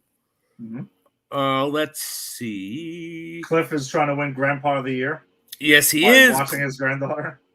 Yes, he is watching his granddaughter, and then does something which I'm like, Cliff, why are you the worst person in the world? When he steals his daughter's credit card to continue to gamble and get sex workers to talk to him and the such. And he, by the way, we also found out he sold all of Jane's records. Yes, like all of them. Like he really went in. It was like a crackhead, essentially, like selling everything in sight. It's crazy, yeah. I don't know how Jane didn't like cut his head off. Like, because Jane was pretty much like, "You're gonna get the records back. That's the first step." Yeah, and so then that's pretty much it. And then we see the Eternal Flagellation, which is just pretty much nightmare birds, which put you into a weird dimension. Like, this is a very Doom Patrol end to an episode. I love the title, the Eternal Flagellation. I do too. I think it's great. And also, they, you know what's funny though? They mentioned in the episode, and it's exactly what I was thinking. I'm like, then this is the name of it, right? Like the Eternal Flagellation. Like, I'm not mispronouncing it. Right. And I can't remember who it is that says it in the episode. Like, they're saying, like, this is the Eternal Flagellation, right? This is the fucking thing. It's the dance, and then all of a sudden, this shit happens, and every shit hits the fan. It's I think it was Cliff. Yeah, it's so funny, and it's like, and I think it has to do with Rita's lover because like they wanted Laura to open it, but Laura didn't, and so then Rita did, and it kind of has his face, but it's so weird. At first, I was like, wait a minute, is this like a zombie ass bird? I thought it was the zombie ass at first too. Yeah, me too. It was so weird, but. And the zombie ass is still running around somewhere. It's coming back. I'm sure it is. Uh-huh. But I also love that the next episode, because they give us a little insight into the next episode, apparently everyone's in their own nightmares. So Doom Patrol's getting trippier next week, guys, if that's possible. Yeah, I don't know, man. This show's really out there. But I do love the insanity of it every week, because whenever I sit down and watch this thing, I'm like, all right, what is going on now? And it's always fun. And it's a lot of fun. As much as Cliff is an asshole, like, he makes me laugh every episode, just the way he's just yelling at everyone. And like him and Jane together, their chemistry is phenomenal. Yeah, their chemistry is fantastic. And of course, like, I love that Brendan Fraser is playing this. We talked about this last week. Like, I think in the 90s, when you and I know Brendan Fraser, he was the good guy. He was a leading man. He was the mummy, square jaw. And now he's like, fuck shit. And it's like, I can't believe Brendan Fraser said all of those expletives. That's crazy. Totally against the whole typecast he had, and I love it. I think it's great. All right. So we'll see where that heads next week. But we got a big finale. And we got Tim back for it. Purple rain. Tim is back for that. So I honestly think that the finale was good. I think they stuck the line with it, but I don't think it's like a ton to dissect here with it. It wrapped up everything it needed to wrap up. Yep. Right? It set the stage for like, hey, listen, this is gonna be an all-out fight. People are just gonna go crazy, and shit's gonna hit the fan, and we're gonna wrap it up. And I thought they did a good job, like, wrapping up a lot of the storylines this season. Yeah, I agree. I think I actually kind of like that we wrap up the Scarecrow thing halfway through the episode. Yeah, pretty much. It leaves other stuff to be taken care of. I think notable things. V from Argus. Yes, we find that Argus is in town. Yeah. And that's the woman from Schitt's Creek. I don't know if you guys watch that show, but I don't. Tim, don't you? No. I think okay. I don't know. But I don't know why I thought that. She's in that show. I think one of the most fun parts of the episode is where the cops are coming from Barbara Gordon, and she's like, "You don't want to bother the commissioner. She's still your superior officer. She's armed." And she's setting it up where, like, Barbara Gordon's going to take them down, and that elevator opens, and they're dead. Like, she's killed them herself. I thought that was an awesome reveal. Yeah, I know. I was wondering how much, like, how they were going to get out of that one. Then you find out Argus is there, and they got a bunch of Argus agents there. So pretty much the GCPD gets kicked to the curb again because they're corrupt and can't get their shit together. But Barbara's like, yeah, you're right. I'll team up with Argus. Jason's code, by the way, that they had to find out that was 42069. Yep. And they're like, yeah, that's Jason. Pretty much. That makes sense. That was awesome. I love that the Beast Boy's like, but how do I know the code? And Nightwing just goes, the last person to put the code in was Jason Todd. And he goes, 42069. Like, he just fucking knows it. Yeah. Yeah, well, we know this guy. He's still an immature little shit, so we'll get that. And there's also a scene where they need to get into something to the security with the Batcave. The one that got away. And they're going through, the one that got away is the question. And they go through Joker and Riddler. And I did call it. As soon as I saw the thing, I'm like, it's going to be Selena Kyle. The fact that Gara's like, who is Selena Kyle? Like, what the fuck was that about? I guess Catwoman didn't make a huge name for herself across this version of the DC universe just yet. I was like, Gar, read a comic book, man. Come on. I was like, or maybe she's just known as Catwoman in that universe. No one knows her. Yeah, exactly. They didn't out her to like everywhere. I think that was the point. I think the point, because Tim Drake is the one who knows the security question. And I think the point is to show that Tim Drake has so much intel on the Bat family that he even knows more than the Titans do unless they're in the Bat family. I think that was the point of that scene. Yeah, because this episode continues his ascension to essentially be Robin, because at the end of the episode we find out he's going to go. I don't, Tim, you may have been the one who called it too. He was going to go and train with Dick because the Titans leave Gotham at the end of the episode. They knew they weren't going to stay there forever. Yeah.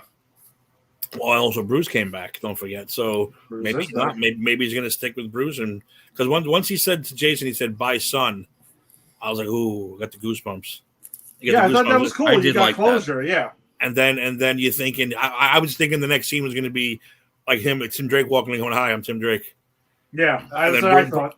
And Bruce Wayne be like, "Oh shit, here we go again." You know, fresh meat. Here we go. No, I thought it was a great episode. Into a great season. The whole Connor thing, being selfish, shocked the shit out of. I was like, "Oh, what the hell is he doing?"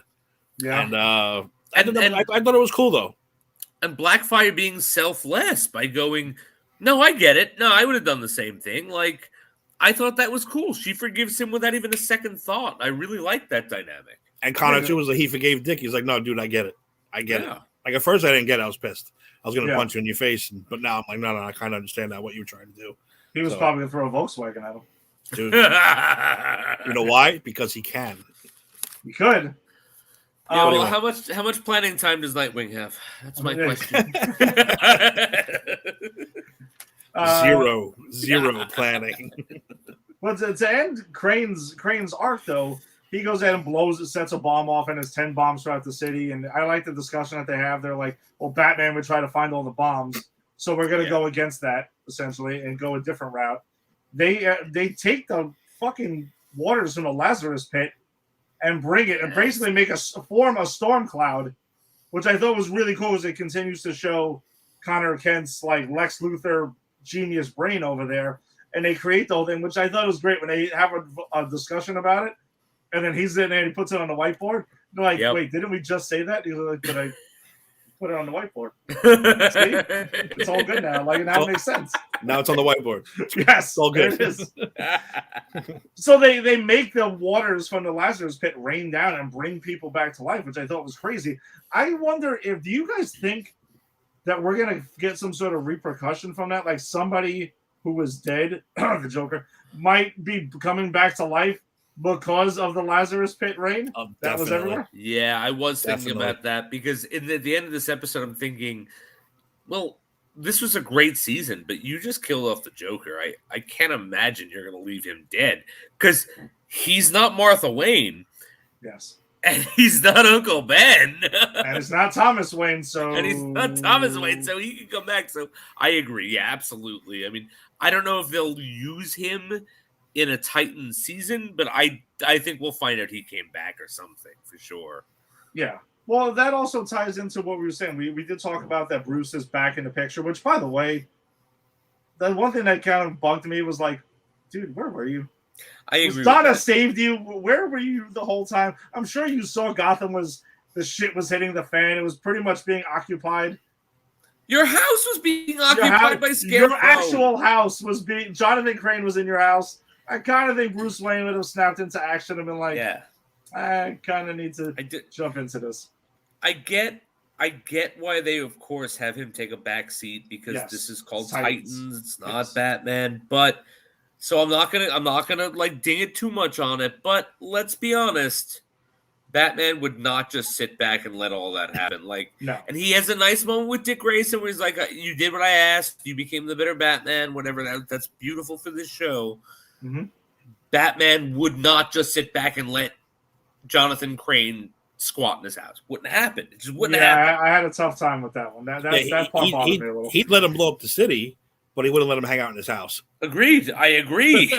Yes, I mean, the man has priorities. I mean, you're not going to get into my bat cave. You're not going to chill at my house and all of this shit. But yeah, they do have a nice moment. Bruce has a nice moment with Dick Grayson, which was cool. And he has a nice closure with Jason Todd, which we had just referenced, which I thought, it was really cool.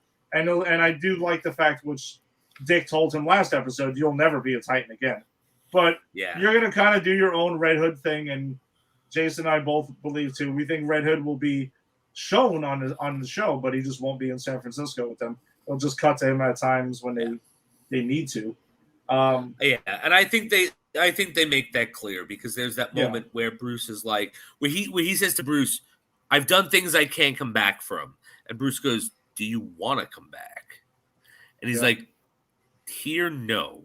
And I think that's the implication. It's like he's gonna go do his own thing. He's still gonna be Red Hood. We're still gonna see him. Never gonna be a Titan. So I think it's good. He's gonna appear like Batman does here and there when he's needed. Exactly. Yeah, and there was no way, like you said, it was great because he wasn't forgiven. I mean, Dick pretty much wouldn't say forgave him, but he's like, "All right, dude, I get it. You were under the drug. You were under a spell. I'm not going to try to kill you. You're not my enemy, but you'll never be a Titan again." Totally makes more sense than like one of the other shows would be like, "Come on back, Jason. Everything's cool. You killed Hawk. You killed thousands of people, but we're all good now." Doesn't make sense. So I thought that was great, and I also liked my favorite line was, "Did you kill the Joker for me?" He said yes. Yeah. And he got a goosebump. I was like, dude, that's fucking great. That's such a great line. It's a great dialogue. And then a regular Red Hood story, that's not something that we get because that's part of the Red Hood's motivation for being pissed at him is because he doesn't kill him. So, yeah, you're right. For this show, it works because you want that closure there, and that's it. Like, Red Hood can go do his own thing, and that's it. But I also still don't think the Joker is, like, dead. I don't know. There's going to be some sort of ramifications for that reign. I just have this feeling. Honestly, I don't. But we talked about that before. I don't think we'll ever see the Joker. No. If we didn't see Batman this year with Dick taking on the costume, you're right. We're never going to see Batman. You're never going to see Batman, and you're never going to see the Joker. I think those are going to be the two most protected characters as far as never being seen. Maybe we'll get a Riddler. Maybe we'll get a Penguin. Maybe we'll get something along. Well, they're not going to see a Riddler either because he's going to be in the new movie. Yeah, they're not going to bring a Riddler in no way anytime soon. Maybe we'll aren't they doing a Penguin thing too? That's rumored, but it's also going to be. Yeah, but it's also good rumor that it is gonna be in the Pattinson universe too. So okay. So all right, fair enough. But I also don't want the Titans fighting Batman villains every season. I mean, no, me neither. They get old, yeah. I'm just saying that I don't think you'll ever see Joker. So if he does remain dead, it's not a big deal because, like I said, I don't think we'll ever see him in full view, costume, makeup. Never, because then you have to have Batman on the show. Yeah, I think it'll just be a line. There's no way you can have a Joker season and Batman sitting there going, "Nah, Dick, I'm good. I'm gonna go fly away to someplace." No, dude, that's the Joker. Yeah, you're gonna go after him. You are. But I also like Dick's line, by the way, where he's like, "Listen, by the next time you want to go on vacation or go on to something and leave Gotham, don't." Yeah. Don't do it. Pretty much saying, you left the shit hit the fan. Yeah, we saved the day, but like, dude, don't do that again. Like, none of this probably would have happened if you were around. I do want to ask one question to you guys, though. Mm-hmm. Do you think that maybe the Titans overstepped just a little bit when they walked into an incarcerated man's cell and drove him insane? I was gonna get to one of those, but fuck it. That's the last thing. Let's jump right. into I'm it. sorry. No, I know. I jumped ahead. I'm sorry. No, honestly, no. Fuck him. He got exactly what he deserved. They gave him his whole thing is about fear. So guess what? Raven gave him all the fear from the Lazarus pit and pretty much spit it at him, and he inhaled it. And if he was insane already, but now you're really like, that was pretty much a fuck you. You're gonna get what you deserve now. Here's all the shit you gave everybody, and now it's yours. I loved it. I thought that was great. And not overstepping at all. No, I don't think so.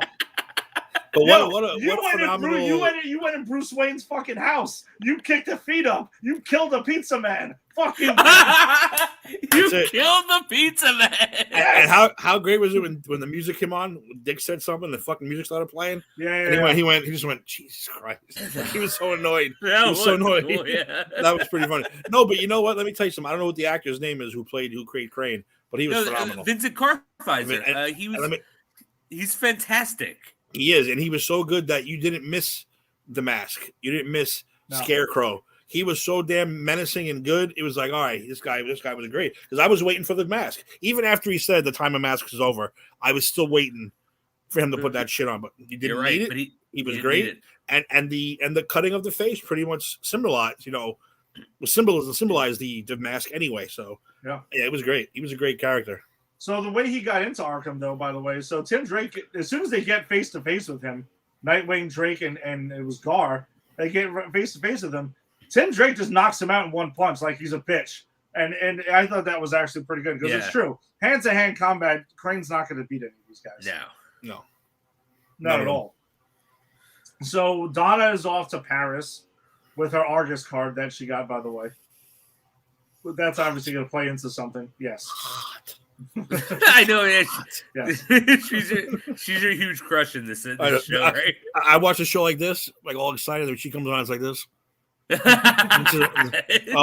She's back.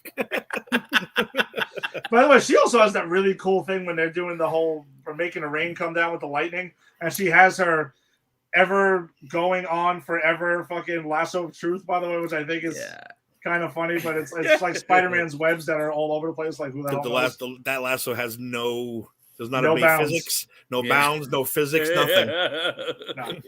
I thought that was a pretty cool scene. But she's off to Paris to go to talk to Dove because she's got a message from Hawk essentially. The Titans are off to San Francisco, and they do tell Tim Drake, like, dude, come with us, let's go. We're gonna take a road trip. By the way, they decide to forego Bruce's jet. And they're going to take that. Dick shows up in a freaking RV. I was like, all right, we're taking a damn road trip. And like, why not or whatever. Gar makes me laugh because he's so excited about it. Yeah. He's like, oh, can we stop for snacks? Or is it something like that? Yeah, let's do it. Yeah. The best line was, who wants to ride in the Bat jet anyway? Yeah. Who wants to ride in that stupid thing? Yeah. Well, you see Starfire, like, what? Really? Like children. These are children. Blackfire's back off to Tamarin because even though her ship was destroyed, another thing that taps into Connor's crazy intelligence is that he had like a photographic memory of exactly how to rebuild the damn thing. I love that they keep on like throwing that in there and reminding you that he's like half Lex Luthor, which I think is really cool. Yeah, they don't let you forget it, and that is cool. And I hope they utilize it more in the next season. I think they are setting us up for him kind of. I think the next season's going to be him sort of navigating his Lex Luthor side, you know? Yeah. Which would be awesome. It would be awesome. It would be really awesome. I like what they've done with Connor. I thought it was pretty cool. Same here. He has the best costume. Fucking t-shirt. T-shirt and jeans. Like, hey, I got a Superman t-shirt. That would be my costume, dude. T-shirt and jeans, man. That's all I want. Actually, mine would be a hoodie and shorts, but still, it's the same thing. Same thing. In December. The girls get all. No matter what, I said this last time. The girls get all slutted up to go fight the forces of evil. Dude's just like, dude, whatever. He's like, I'm Connor. I got a t-shirt on. Fuck you all. It's great. So, all right. I guess let's jump into our movie of the week. All right. Waiting for this for quite some time. Spider-Man 2. Oh, wait. I didn't interrupt you, though, but did you guys discuss my one problem with the first Spider-Man last week? What was your one problem? I don't want to like spoil it for you, but go ahead. You could kick off. My one problem, I'll tell Jason because Jason doesn't know. My one problem with the original Spider-Man is he takes his mask off in the office when he tries to collect the money for the wrestling match. Never should have had his mask off. Yeah. Bothers the hell out of me because if I'm that promoter, I'm like, dude, that's got to be the kid. 6 months later, when the real Spider-Man appears, that's got to be that kid who was calling himself Spider-Man. Well, Bruce Campbell gives him the title of Spider-Man right there. No, that's the one thing that bugged me about the original. That's all. And you know what? That's the theme through the first 3 movies anyway. Put your fucking mask on, Peter. Stop taking your mask off, Peter. Well, I watched this one with Regina, and he takes his mask off when and we'll get to it, but when the famous train scene. And, I guess it catches fire or whatever. But she looks at me, she goes, the hell did he take his mask off for? And I'm like, no, I think it caught fire. But then at the end of that scene, they just give it back to him and he puts it back on. And I'm like, why did he take his mask off? And what's the simple solution to the real reason? Because you have to see the superstar's face. It's the same way. That's why Michael Chiklis turned back to Ben Grimm. It's the only reason he turned, because you got to make sure we know who's under the freaking mask. God forbid. That's why Dredd was so great. They're like, dude, keep that fucking helmet on. Don't take that helmet off ever. Yeah, Carl Urban's like we know who Carl Urban is. Leave the goddamn helmet on. Don't take it off. All right, but we got our new Spider-Man aficionado who we brought in for these. Ginny! Welcome back. Can you hear me? Yes. Yes. Good. Just in time. I know. Oh, perfect. Yes, I don't know if you met Tim. Tim. Nice to meet you. Nice to meet you, What's Tim. So yeah, Spider-Man 2 requires a 4-person panel because it's just that damn awesome. It is an awesome movie. Yeah. Truth. I mean, can we agree that this is a top 10 comic book movie still? I was going to say, do you think if this movie came out today in the air, like just in the idea of superhero prestige movies, would it have? Because especially with the top 10 Oscar nominee list, like Black Panther got nominated. Do you think this would have been nominated? Interesting. Or I no? never actually thought about it. I don't know. Because it was at the time, it was so well reviewed and everyone loved it. Like it was like and you thought, oh, the first one was great and perfect, and then just like every review was like 4 stars. I don't know. I just can't think of a better. Maybe I'd go back and check, but I feel like it was just so well. Oh no, they would never. I In think- 2004, they would never dare nominate it. No. It was so well reviewed. Everyone loved it back then. Like I don't know. If this came out today, Alfred Molina gets an Oscar nod. Oh, That's so my bad. thought. He doesn't win, but he'll get another. No, he doesn't win, but he gets a nod, and I think that I think answers your question. A nomination, or a hey, that was pretty good. Yeah, like an actual nod, because they don't get no respect. They don't get no respect. Hey, Molina. No, that's it. You're good. That's it. Yeah. I mean, last week we went through the characters and stuff like that. I think Tobey Maguire's got Peter Parker down pat. Yeah. I mean, we don't really need to get into that one too much. But I mean, he obviously has to deal with different themes in this film. Taking on more responsibility and like what the weight of being Spider-Man is, and it's the traditional. The hero has to lose his powers and not be the hero technically in the second movie because that's just what superhero franchises usually do. Yep. And so he's dealing with that and the ramifications why he can't be with MJ, but then at one point is like, I'm gonna not be Spider-Man. Maybe I don't have to be, and chooses to go the other route. And I thought that's when the raindrops keep falling on my head, the whole thing, which was gonna possibly be the opening song of this show. I was surprised we didn't go there. You thought that's where we were going? I'm sorry. Yeah. We probably should have. No worries. Yeah, but I think it's an interesting thing though, because he kind of like his powers go away. Like mentally, he's like, I'm not Spider-Man, so whatever. And I think that's the coolest thing is it's all psychological. Like it's not like, oh, you've got some form of disease that takes your powers. It's like he goes, God, being Spider-Man sucks. And let's be honest, being Spider-Man would suck. This is a dystopian hellscape. Sorry, Jay. No. And he's also a college student. And I don't know if he's working like how many jobs, like 3 jobs on top of being an awesome super. It's like, this is everyone's life. Especially, I don't know what right now is like, but everyone it's so relatable and it's cringy. It's cringy how much he's failing as a man, as a person, as a student. And that sucks. And then he's like, but he has to be Spider-Man. That's the worst. That's the responsibility. That's what Uncle Ben told him, right? Where great power comes. Well, you got the great power. Now here's the responsibility. Well, that's where the problem is, Uncle Ben. If he would have just got those powers randomly, without the Uncle Ben factor, he could be an asshole if he wanted to. He doesn't have to save. He doesn't have to save everyone. But the Uncle Ben thing is forever embedded in this. He's like, well, I got to save the cat. I got to save the dog. I got to save. I'm missing 3 tests today because I did this. You take away Uncle Ben and he's just a regular dude. He's like, maybe I'll save that guy, but maybe I won't. No remorse. Uncle Ben is. It's all Uncle Ben's fault. If only Uncle Ben's last words were, Peter, you do you. Yeah.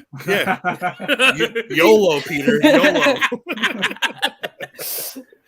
But what's really on display though, and this is why I think Raimi he knocks it out of the park with his Spider-Man films, is that the Parker luck, which is a big thing in the comic books, like it's bad, it sucks. Yeah. Like he kind of just doesn't. He kind of gets Marvel, and even in these movies, they put Peter through a fucking ringer all the time. It's like Jesus, man. Like even in this film, like even when he goes to get that like little hors d'oeuvre thing when he's yeah. covering Yes. James' son. When he's covering the announcement of the engagement of the woman he loves and another man. After he gets physically slapped, and then he gets emotionally slapped with the proposal of his girl. I was like, oh my god, because also he gets slapped. He doesn't get punched, doesn't get like pushed. Best friend. Yes.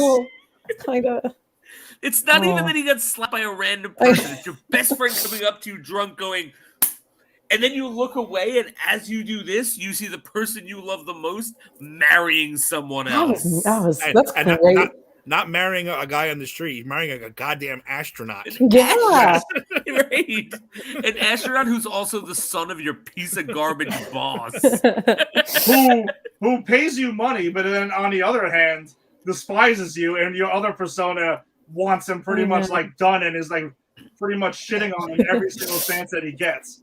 Yes. But that's why I think I love this movie as a Spider-Man fan so much, is because it captures all of that from the comics like perfectly, because that's just the kind of shit that happens to Peter Parker, unfortunately.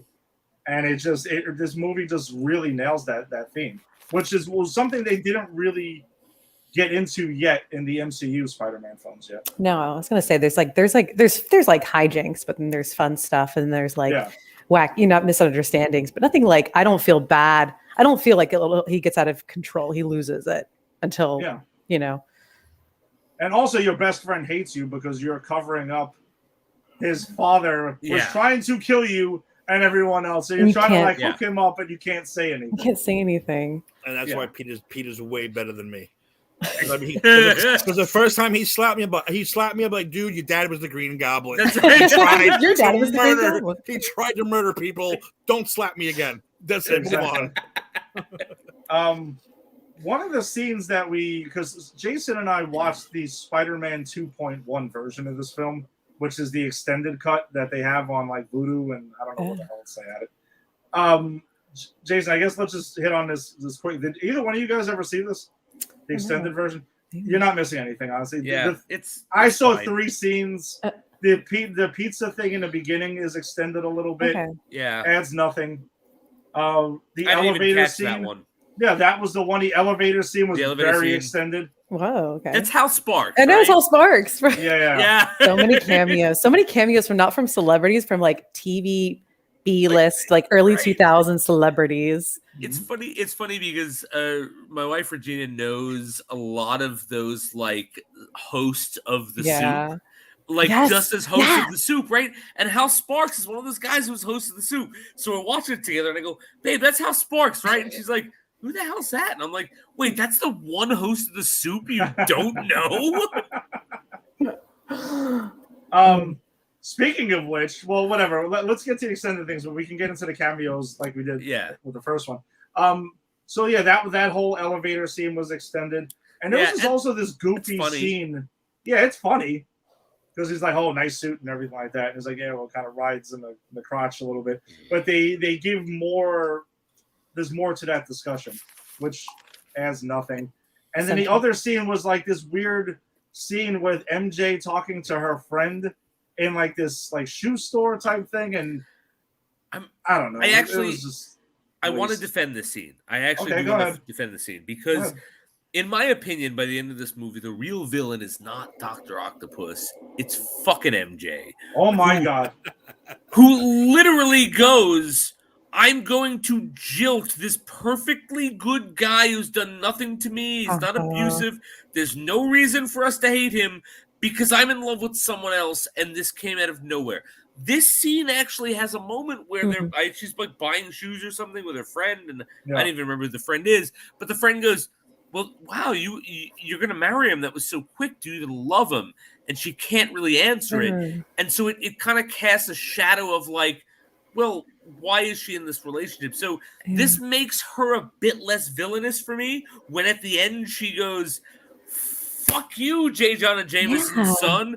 I'm going to run across Central Park to my... Literally run across Central Park to that 1-bedroom apartment with rent guy to see Peter Parker, the guy that I have a crush on, who's had a crush on me, and ... we're getting together. Like, that's the thing. Like, she's the villain here for me. This makes her less villainous. That's Okay, fair enough. interesting. Fair enough. Yeah, it's. I like it. I've never seen that scene. I've never heard of that scene. You can That's find crazy. it on YouTube. You don't have to even go hunt out the other version of the film. Like, Oh. it's not even. I don't like Kirsten Dunst, Jason, so I'm on board with that theory. I love it. Well, Tim, I don't know if you watched last week, but we kind of just went over it. Like, we just think that Kirsten Dunst should have been Gwen Stacy instead. Yeah, Not I think MJ so. really. Like, She doesn't, she I doesn't think have that changes. she doesn't have that outgoing, that So personality. a spark to like be the yeah, super exactly. super like be vivacious, lively. Quick-witted, Yeah. yeah, exactly. I agree with that 100%. But she would have been a perfect Gwen Stacy, though. Sure, absolutely. Modest, mild, Or kind of just Yeah. not in the movie at all. Oh yeah, or you just cast a different actress, and Or you just get rid of her altogether. The thing is, I do like her as an actress, so I got nothing against I love her. I Kirsten actually do Dunst. like her as MJ, but the But- villain. I do think she's the villain of this movie. Just saying. Do you think she's dating? Is she dating the son at the beginning of the movie when they're at the party, and she's like really going like you know, think pushing so. herself on him? Damn, I think so okay.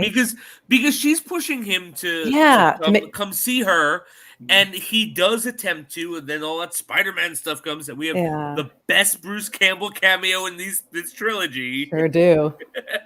where he's like, oh, and he's where Peter's like, oh, I'm here to see Mary Jane, and he's like, oh, did she tell you to come late? Such a Great. dick. He's He's an asshole. I love him. But like, so she really wants Peter to see her, and she pushes him for that, and then she didn't know he was coming late, and he does, and she's meeting her boyfriend. So I do think she's dating him the whole movie. Oh man. Yeah, I believe so too.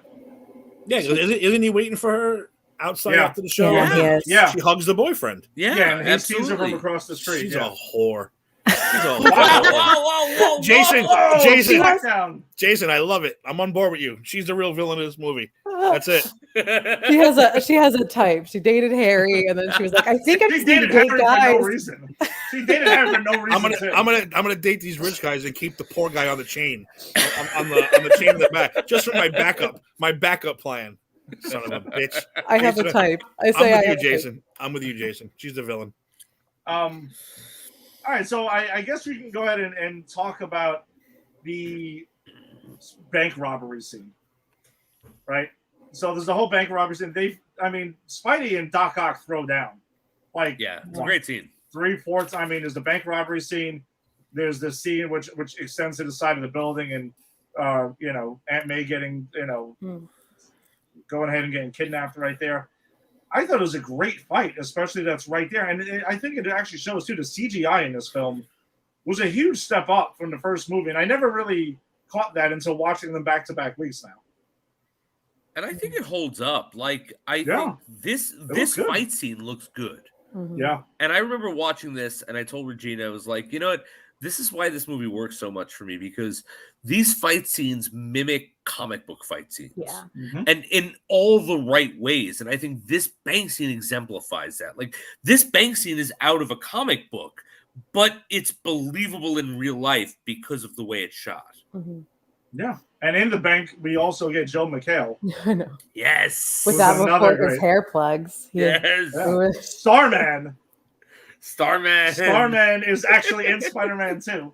So I thought that was pretty cool. But pretty great fight scene there. But another fight scene that we get is the one that's most known from this is the fight on the train. Yeah, I was going to Yes. say, I feel like that's you don't do that again, like in another movie, No. Yeah. right? Not like the way. Yeah, and it was so good that you us New Yorkers allow the fact that there's no elevated train Yes. going through Manhattan. That's I said that Well, to Eddie before we started. We'll allow it. We'll allow it because there's. But again, Ed, and I know I get this again. I have my one issue. My one issue. He should never be able to punch Dr. Octopus in the face. He is a superhuman. He can lift cars. If he punched Dr. Octopus in the face, he would kill him. So I don't think he ever should have punched him in the face once. Well, you should never punch anyone then. No, I'm just saying. But he usually punches Rhino and all those other big guys. Yeah. No, Maybe but it's a Dr. Ock- Superman thing. He holds back. Dr. Ock is just like a little scientist dude. And if Spider-Man punches him in the face, he's gonna kill the guy. So I just think he should have been, more blocking, more punch the. I don't know. That's my one weird little nugget that I have about that one. Because I'm saying, if Spider-Man punch you in the face, you getting up? You ain't getting up. No. You ain't getting up. Is it time for me to share my big problem with this movie? Go ahead. I know this is where it was. Go ahead. All right, because it's very close to here. So when Dr. Octopus is told by Harry Osborn, get Spider-Man, get him through Peter Parker, I'll give you the tritium, right? Mm-hmm. What's the next thing he does? Motherfucker picks up a car and hurls it through the coffee shop where Peter Parker is sitting. And Peter Parker survives for one reason alone, because he is Spider-Man. Yes. Which Doc Ock does not know. So Doc Ock's plan is to murder Peter Parker, and if MJ. that doesn't work, Just carry the body. Yes. What was the plan there? That it's literally my only problem with the movie. What was going on in that scene? Jason, you should do one of your little animated things where he fires the car through the glass, kills Peter, and goes, "Oh, that didn't work out the way I wanted it to." Right. And then the credits start rolling. Oh, how it should have ended. Vindicated Yeah, starts playing.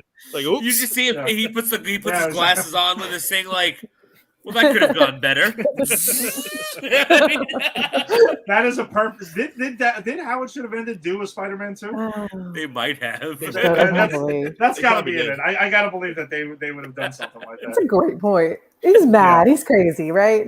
That's the thing. That is my only issue with this movie, is that makes no sense. Everything else, like guy with 4 arms and take over his higher brain function, I'm in on that. That could happen. I like that too, because I always think about what was the first movie? The Green Goblin has the serum that he injects, and that drives him crazy. Okay, because when we were watching Ant-Man, we rewatched Ant-Man, me and my husband, and I like that villain. Actually, I think he's a great actor, and he's kind of scary at the end. But we go, why did he go crazy? There's like a weird little throw-in line about the mites made him mad, but we're like, it's not. Yeah. That's like that's like nothing. And then it was like we just need to make that more clear. Him going crazy, but like Alfred Molina and Green Goblin are that they talk about it, and it's like this is. And Alfred Molina has the added knowledge of this was all his work, that he knew the risks. Everything was like controlled, and then it wasn't controlled at all. And he's so sad, and his wife is dead, and it's like that's so baby.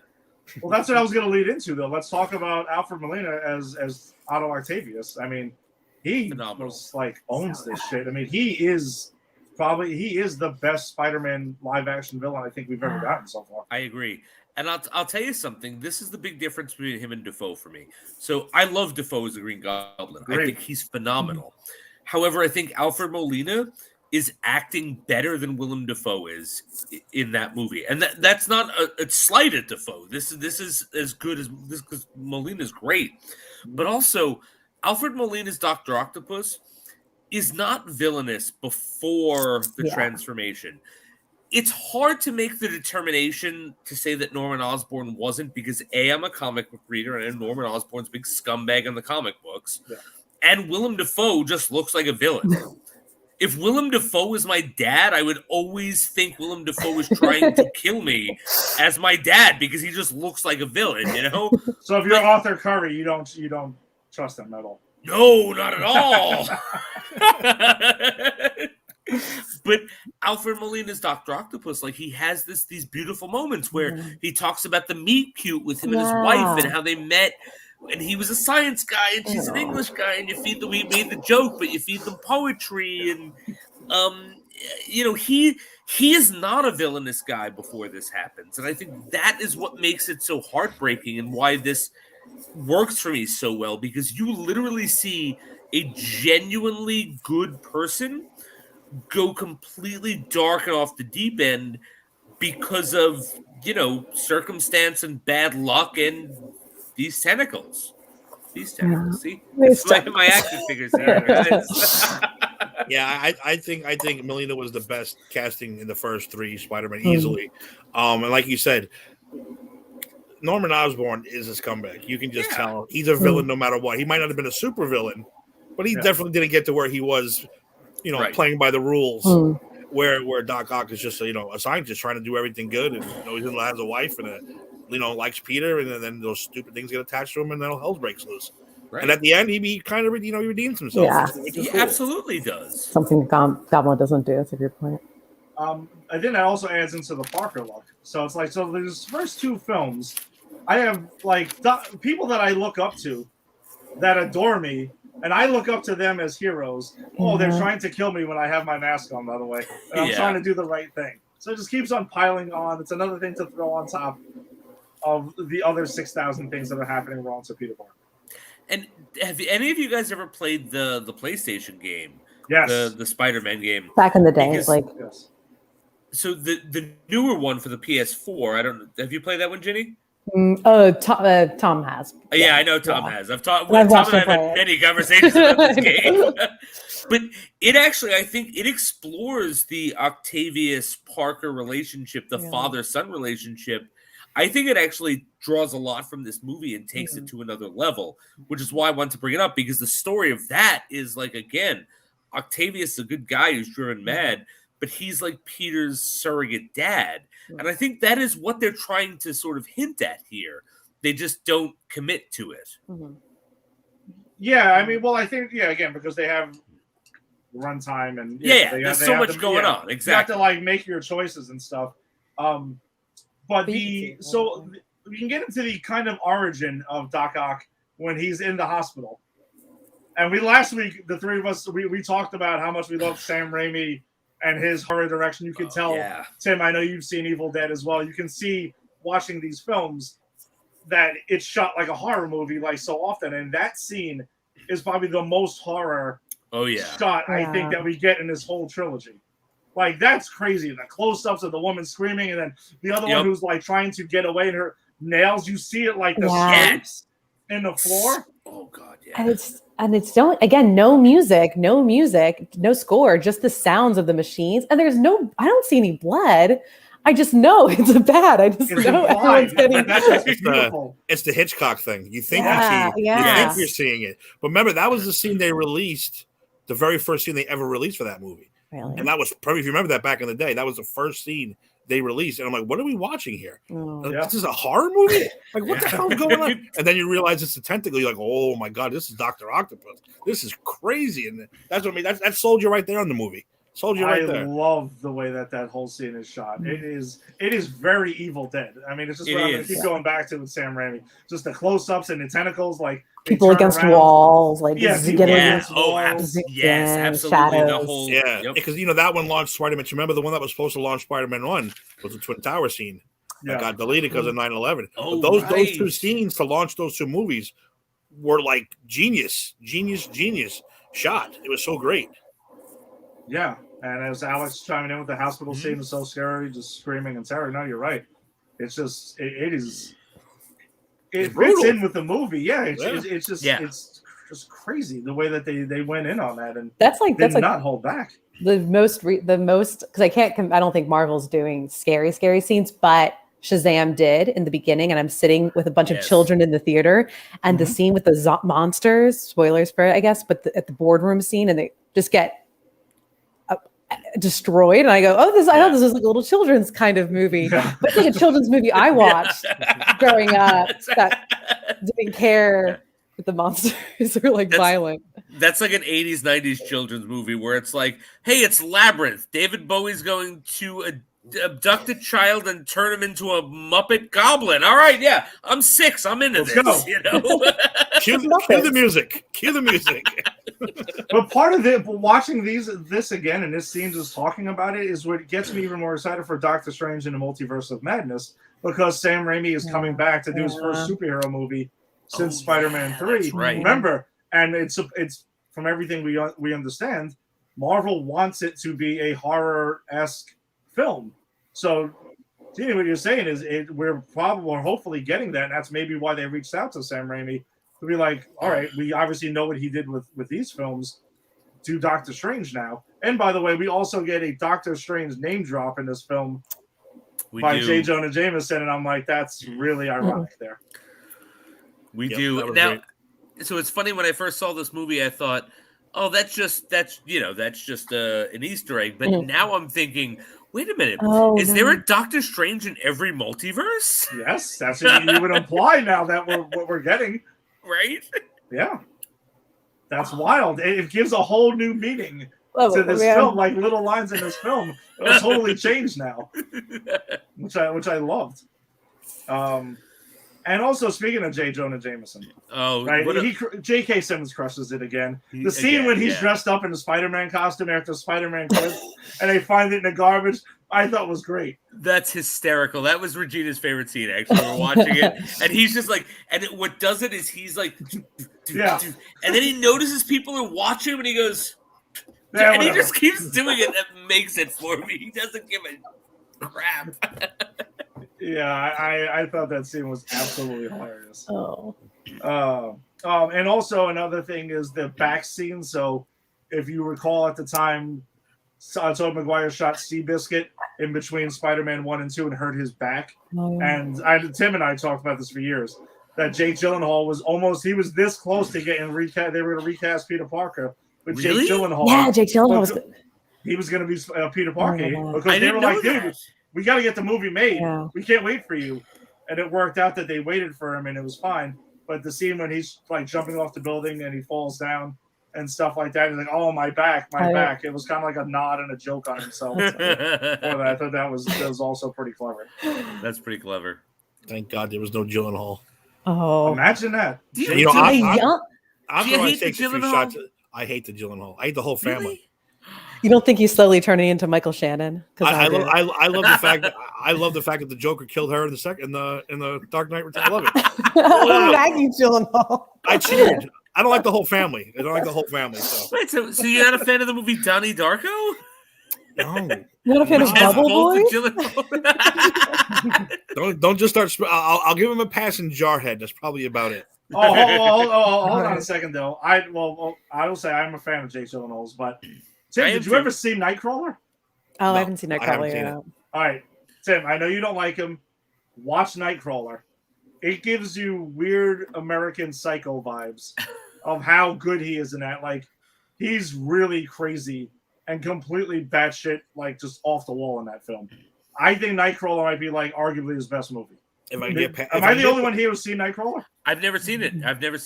If I can get past the Gyllenhaalness of it, I'll do my best. Please watch. If you like Jake Gyllenhaal, watch Nightcrawler. Okay. Like, I'll watch please. it. When I heard Maggie was replacing Katie Holmes, I was like, dude, this movie's gonna suck. But obviously, it didn't. No, it definitely did not. Ruined the whole movie for me. Gyllenhaal. Best Batman movie that's ever going to be made. I can't watch it because Maggie Gyllenhaal. Right. Oscar nomination, my ass. Maggie Gyllenhaal ruined it for me. Heath Ledger is the Joker. Go F yourself, Maggie Gyllenhaal. Exactly. Wait, she's actually dead? I was like, woo! In the movie. I'm not that crazy. In the movie. No one wants Maggie Gyllenhaal dead in real life here. Don't come get me, YouTube police. It's only talking about the character she plays. Talking about the character here. So the final battle that we were alluded to before between Peter saving MJ and stuff like that, and MJ finds out that Peter is Spider-Man, inadvertently and everything. But yeah, you're right. Like Doc Ock goes out as a hero, in a sense. Where any guesses as to we have him coming back in No Way Home? Did he not drown? Does he get snatched out of that reality before? He might get snatched before. I think he's getting snatched before. That's what we're saying? Snatched before? That's what I think. I was thinking about that. I'm watching the scene and I'm just thinking to myself, all right, so he's in No Way Home. He's coming back now. We know he's not dead. Before he's redeemed? Maybe they get pulled right before that scene, the both of them. Maybe. Yeah. Because he still seems evil. He still seems bad. I mean, that's the thing. It's like, I don't know. Even if he survived that, or if he was pulled like in the middle of doing the sacrifice, like he's had his redemptive moment. But you're right, he still seems evil. Unless it's a fake out. I do have one theory. Have one theory. Go. Because one theory is no one can confirm the six of the Sinister Six. Yeah. What if he's not one of them? What if he is redeemed? Yeah. He is the good guy. When he says, "Hey, Peter," hey, Peter, I'm actually here to help you. Yeah. And not to kill you. And then we get the other six Sinister Six guys.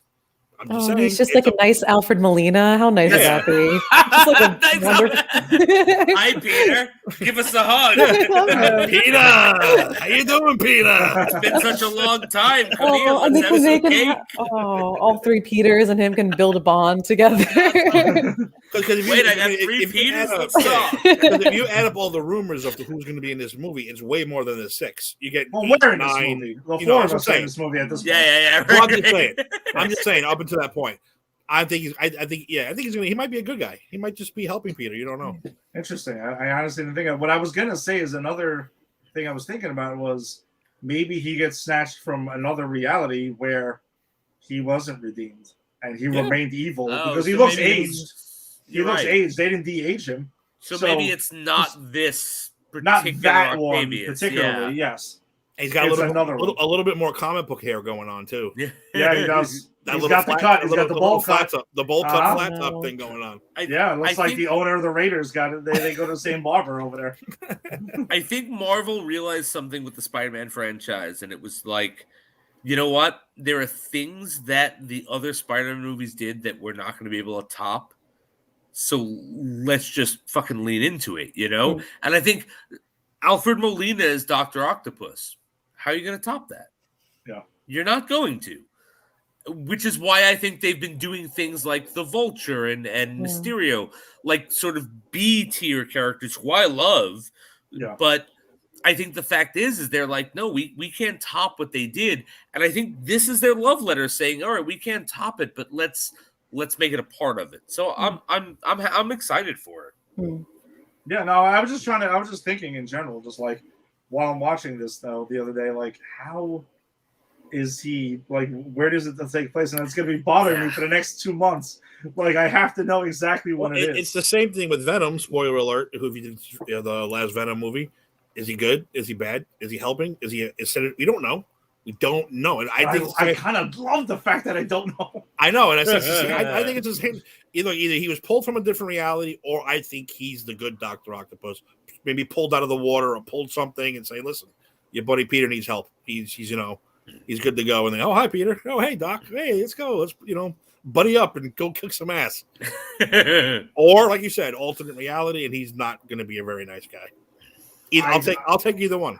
Yeah, my guess. I'm going to just say my guess will be that he's not going to be a nice guy. I know we also talked about it when we broke down the trailer a couple of weeks ago, that the tentacles that are seen in the trailer have the red dot in it and everything too, which means they're active and evil and everything. So I don't know, whatever. It doesn't take anything away from this movie, but just knowing that he's coming back, watching this movie now, it certain things played a little bit differently for me. Agreed.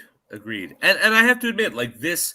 One of the reasons this is one of my favorite movies, one of my favorite comic book movies, is his end, right? Because we were talking about like where he's coming from, but the fact that he goes out, he looks at what needs to be done and goes, "Yeah, this is my mess. I'm going to take care of this." I don't think we've ever seen a villain. I don't think we've seen a villain to date, and correct me if I'm wrong, but like who's this complex, who's this takes ownership over their own actions. You know what I mean? He's so like poetic though in this movie. Yeah. He's so Sandman on a way smaller scale. Yeah, I was gonna actually, Sam. I was thinking the same exact thing, but I'm like, on a smaller scale though. That's next Wednesday. Because he's still a criminal. But he's still a criminal though. He's still a criminal though. He's still a criminal. And he's like, scale, though. But also like he killed Uncle Ben? ? We'll talk about it next week. Yeah, but he did everything for his sick kid. Does that make you mad that you know what I would do for my sick kid? I'd do a lot of bad things if my kid was sick. So I'm just saying. Jeannie, go ahead. No, I was just going to say, does it make you mad that Dr. Connors is in this movie, but he's not? There's no follow through. Yes. Anybody? Thank you for bringing that up. Well, it does because he's seen in this. He's alluded to in the first one, which by the way we didn't mention last week during our discussion, but he is name dropped in the first one, seen in this one, and I remember. I think he's in the third one. He's seen in the third one. He helps with the Venom stuff. Yes. Yeah. He is, and there were plans after that. That's the lizard we were promised. That's the lizard I wanted. Yeah. Yes. Yeah. What's his name? That actor. I like that actor. Who's I forget his name, but he's a good actor. Yeah, I agree. I know, but I thought about that. And I was like, I remember that setup, and then this J. Jonah Jameson's son was the setup for Venom, but Yep. like I don't know. I guess that actor's on Vampire Diaries now, so he's not like a big deal to me. Also, like because I watch Vampire Diaries, but I don't know if that followed through. I don't remember 3 at all. I don't remember 3. Unfortunately, we're gonna have to remember. We're gonna have to rewatch 3 before next Wednesday. Oh, well, I'll watch Diddy, you want to watch it and come on next week? You want to round off the trilogy? If you're available, let's say spoiler alert: we're doing Spider-Man 3 next Wednesday night. So you want to see James Franco overact the shit out of a role? Ooh, doggy. By the way, Jason, go ahead and say it because I actually wanted to retcon something I had said on past episodes about James Franco. We talked about how in my opinion, we talked about how James Franco was good in that last movie. I think he's kind of bad in this movie. I think he's terrible in all of them. I liked him in the first one. When was the last time you watched the first one? That's long ago. When they were all on. I think he's fine in the first one. I think he's actually good in it. He's fine because he's a stupid kid. No, but whatever. Once he gets a meaty role, I never liked James. I mean, I like James Franco, and this is the end because he plays himself as a douche. But that's about it. He's another one of those guys. I don't understand why people like him so much. He was our James Dean. He was going to be our James Dean in the 2000s. He's attractive, smart, and smarmy. I mean, come on. Jason, the disaster artist as Tommy Wiseau. He's phenomenal. He's phenomenal. Tommy Wiseau. Yeah. He is good as that. I will give him that. He is good. You guys don't think he's good in this movie? I don't think he's good. I personally don't think he's good in this movie. Cool, okay. I think he's good in the first one, not in this one, though. I actually thought he was horrendous. No, he's terrible. 3 is what I remembered more. I think he's okay actually in most of this movie for what he's given. The one scene after the Doc Ock thing happens and there's the explosion and stuff like that, he delivers this one line like, I have nothing. And there is only Spider-Man. What the fuck was that? Oh, it's so good. It's so melodramatic. It's so bad. I have nothing except for $3 billion in the bank. Yes. And Spider-Man. It's like, and the way he delivers that shit is so terrible. No, even when he walked into the room and he said, Otto, I was like, I don't buy it. Oh, yeah. I don't buy the way he even walks into a room. I don't buy it. So. He's a little I'm assuming how old is this character supposed to be? 23, maybe tops, something but like because he's Peter's age and Peter's in college. Yeah, so he's like, wait, what? He's like the director of what part of the dad's company? This is like nepotism at its peak in like corporate America. He was like the head of something, and I'm like, I don't know. At 21, I was the worst. But I like when he's at the party and he's like, oh hey Peter, hey May, we have the cake for you.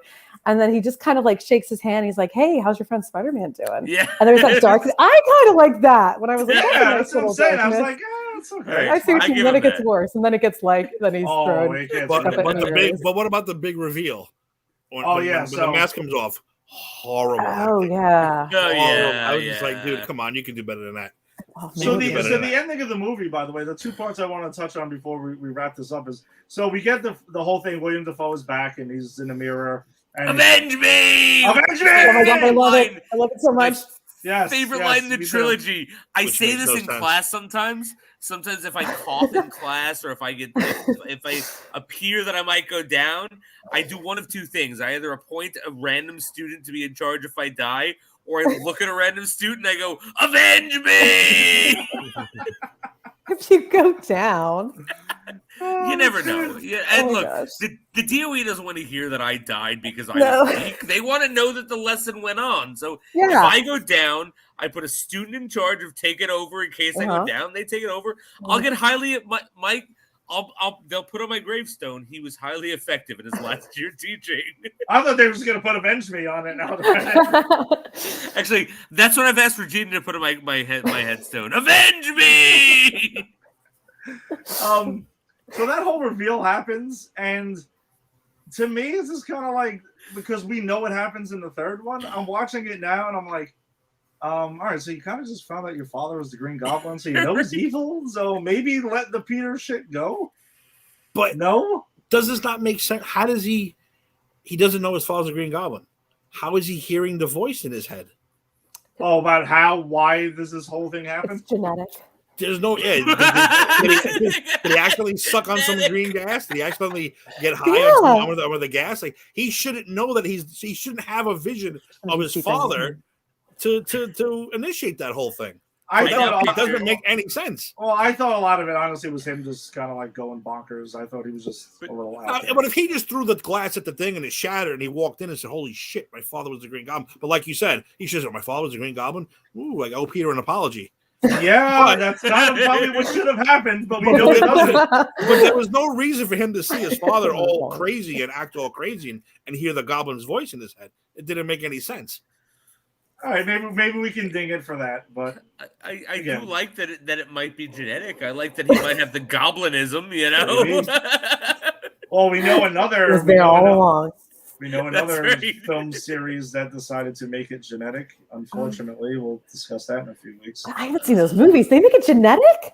All right. So you need to start clearing your schedule, and you need to stay on board with us for these Spider-Man movies because I want your reaction week to week because it's gonna get bad. The next 3 weeks, the next 3 weeks are gonna get bad. We've been happy and smiling these first 2 episodes, but we're gonna go through a really dark patch now. It gets bad. Okay, it gets really bad now. Spider-Man 3 in the next 3 weeks. Spider-Man 3 is the best we're gonna get.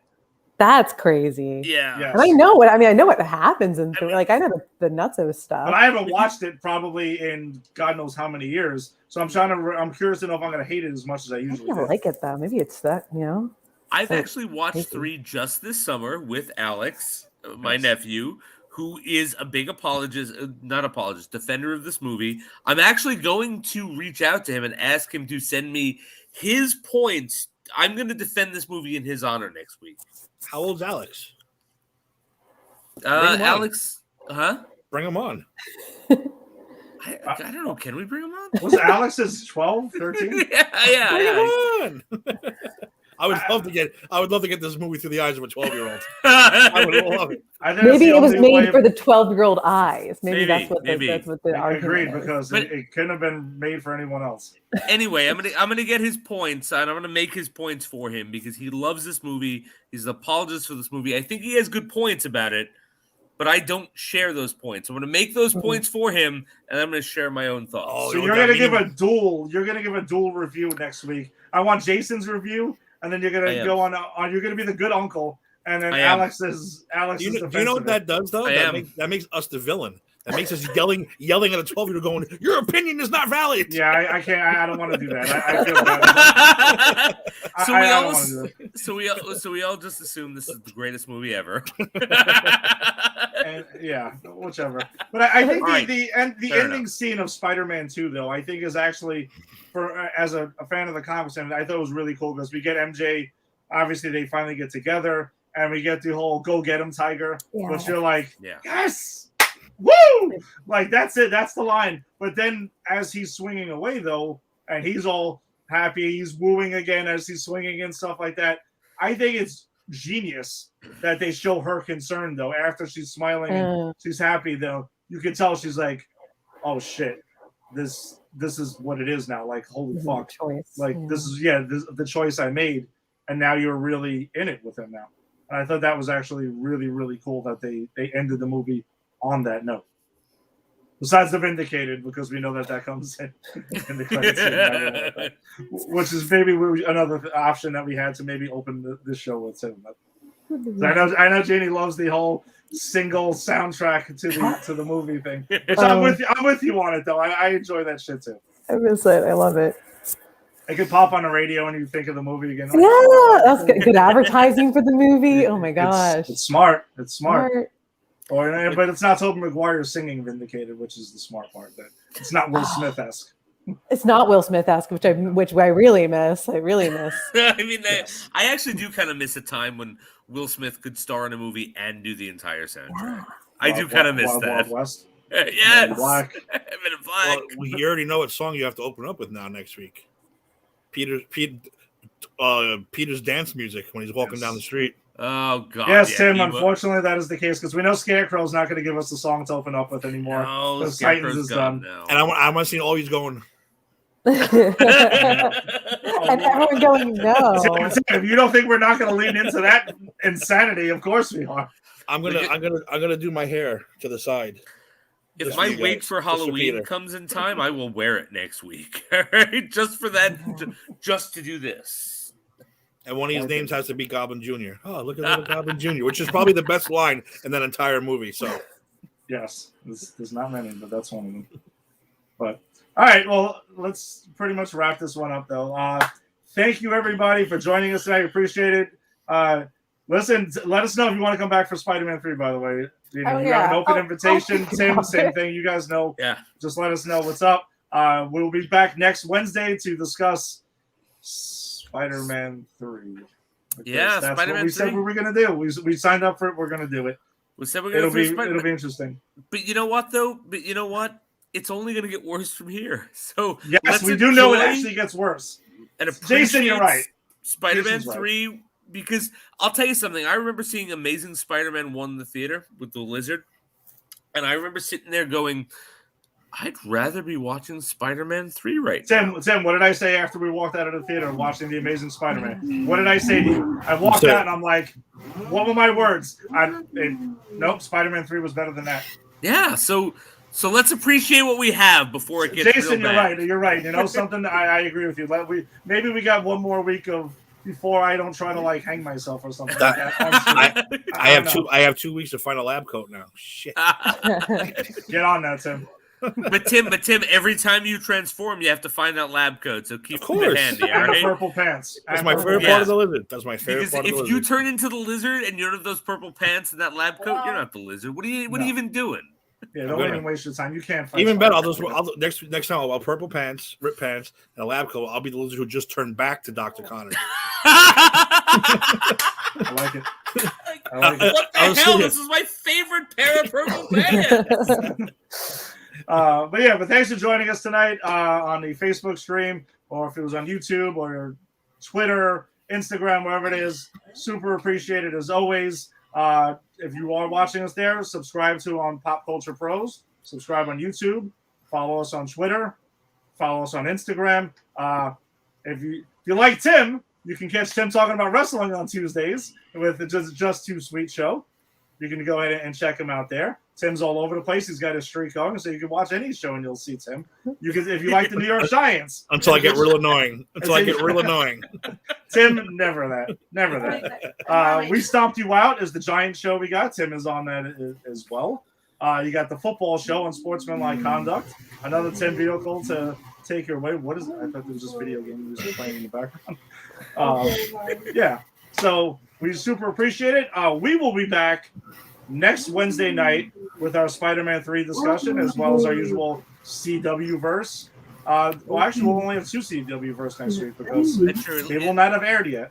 It'll give me a little break, man, because this week, man, I'm telling you, I would come home from work, I'd hang out with my son, and then as soon as he went to sleep, I'm like, all right, I gotta watch some stuff. I gotta watch it. And I fell asleep during watching Batwoman, not because I didn't like it, because I was tired. Yes. And I woke up that next day and I was like, oh, god damn, I now have to watch 4 shows in 24 hours and work and do fatherly things. How the hell am I going to do this? So I am happy to not have 6 shows in 4 days, is what I'm saying. We'll only have 2 shows. We'll have Stargirl, we'll have Supergirl, we'll have Spider-Man 3. It'll be a lot of fun as usual. So hope to see, maybe we'll have the 4-person panel. We'll discuss that off air, but we'll see what's up. So everyone stay safe, enjoy your weekend, and we'll talk to you next week. And everyone, avenge me!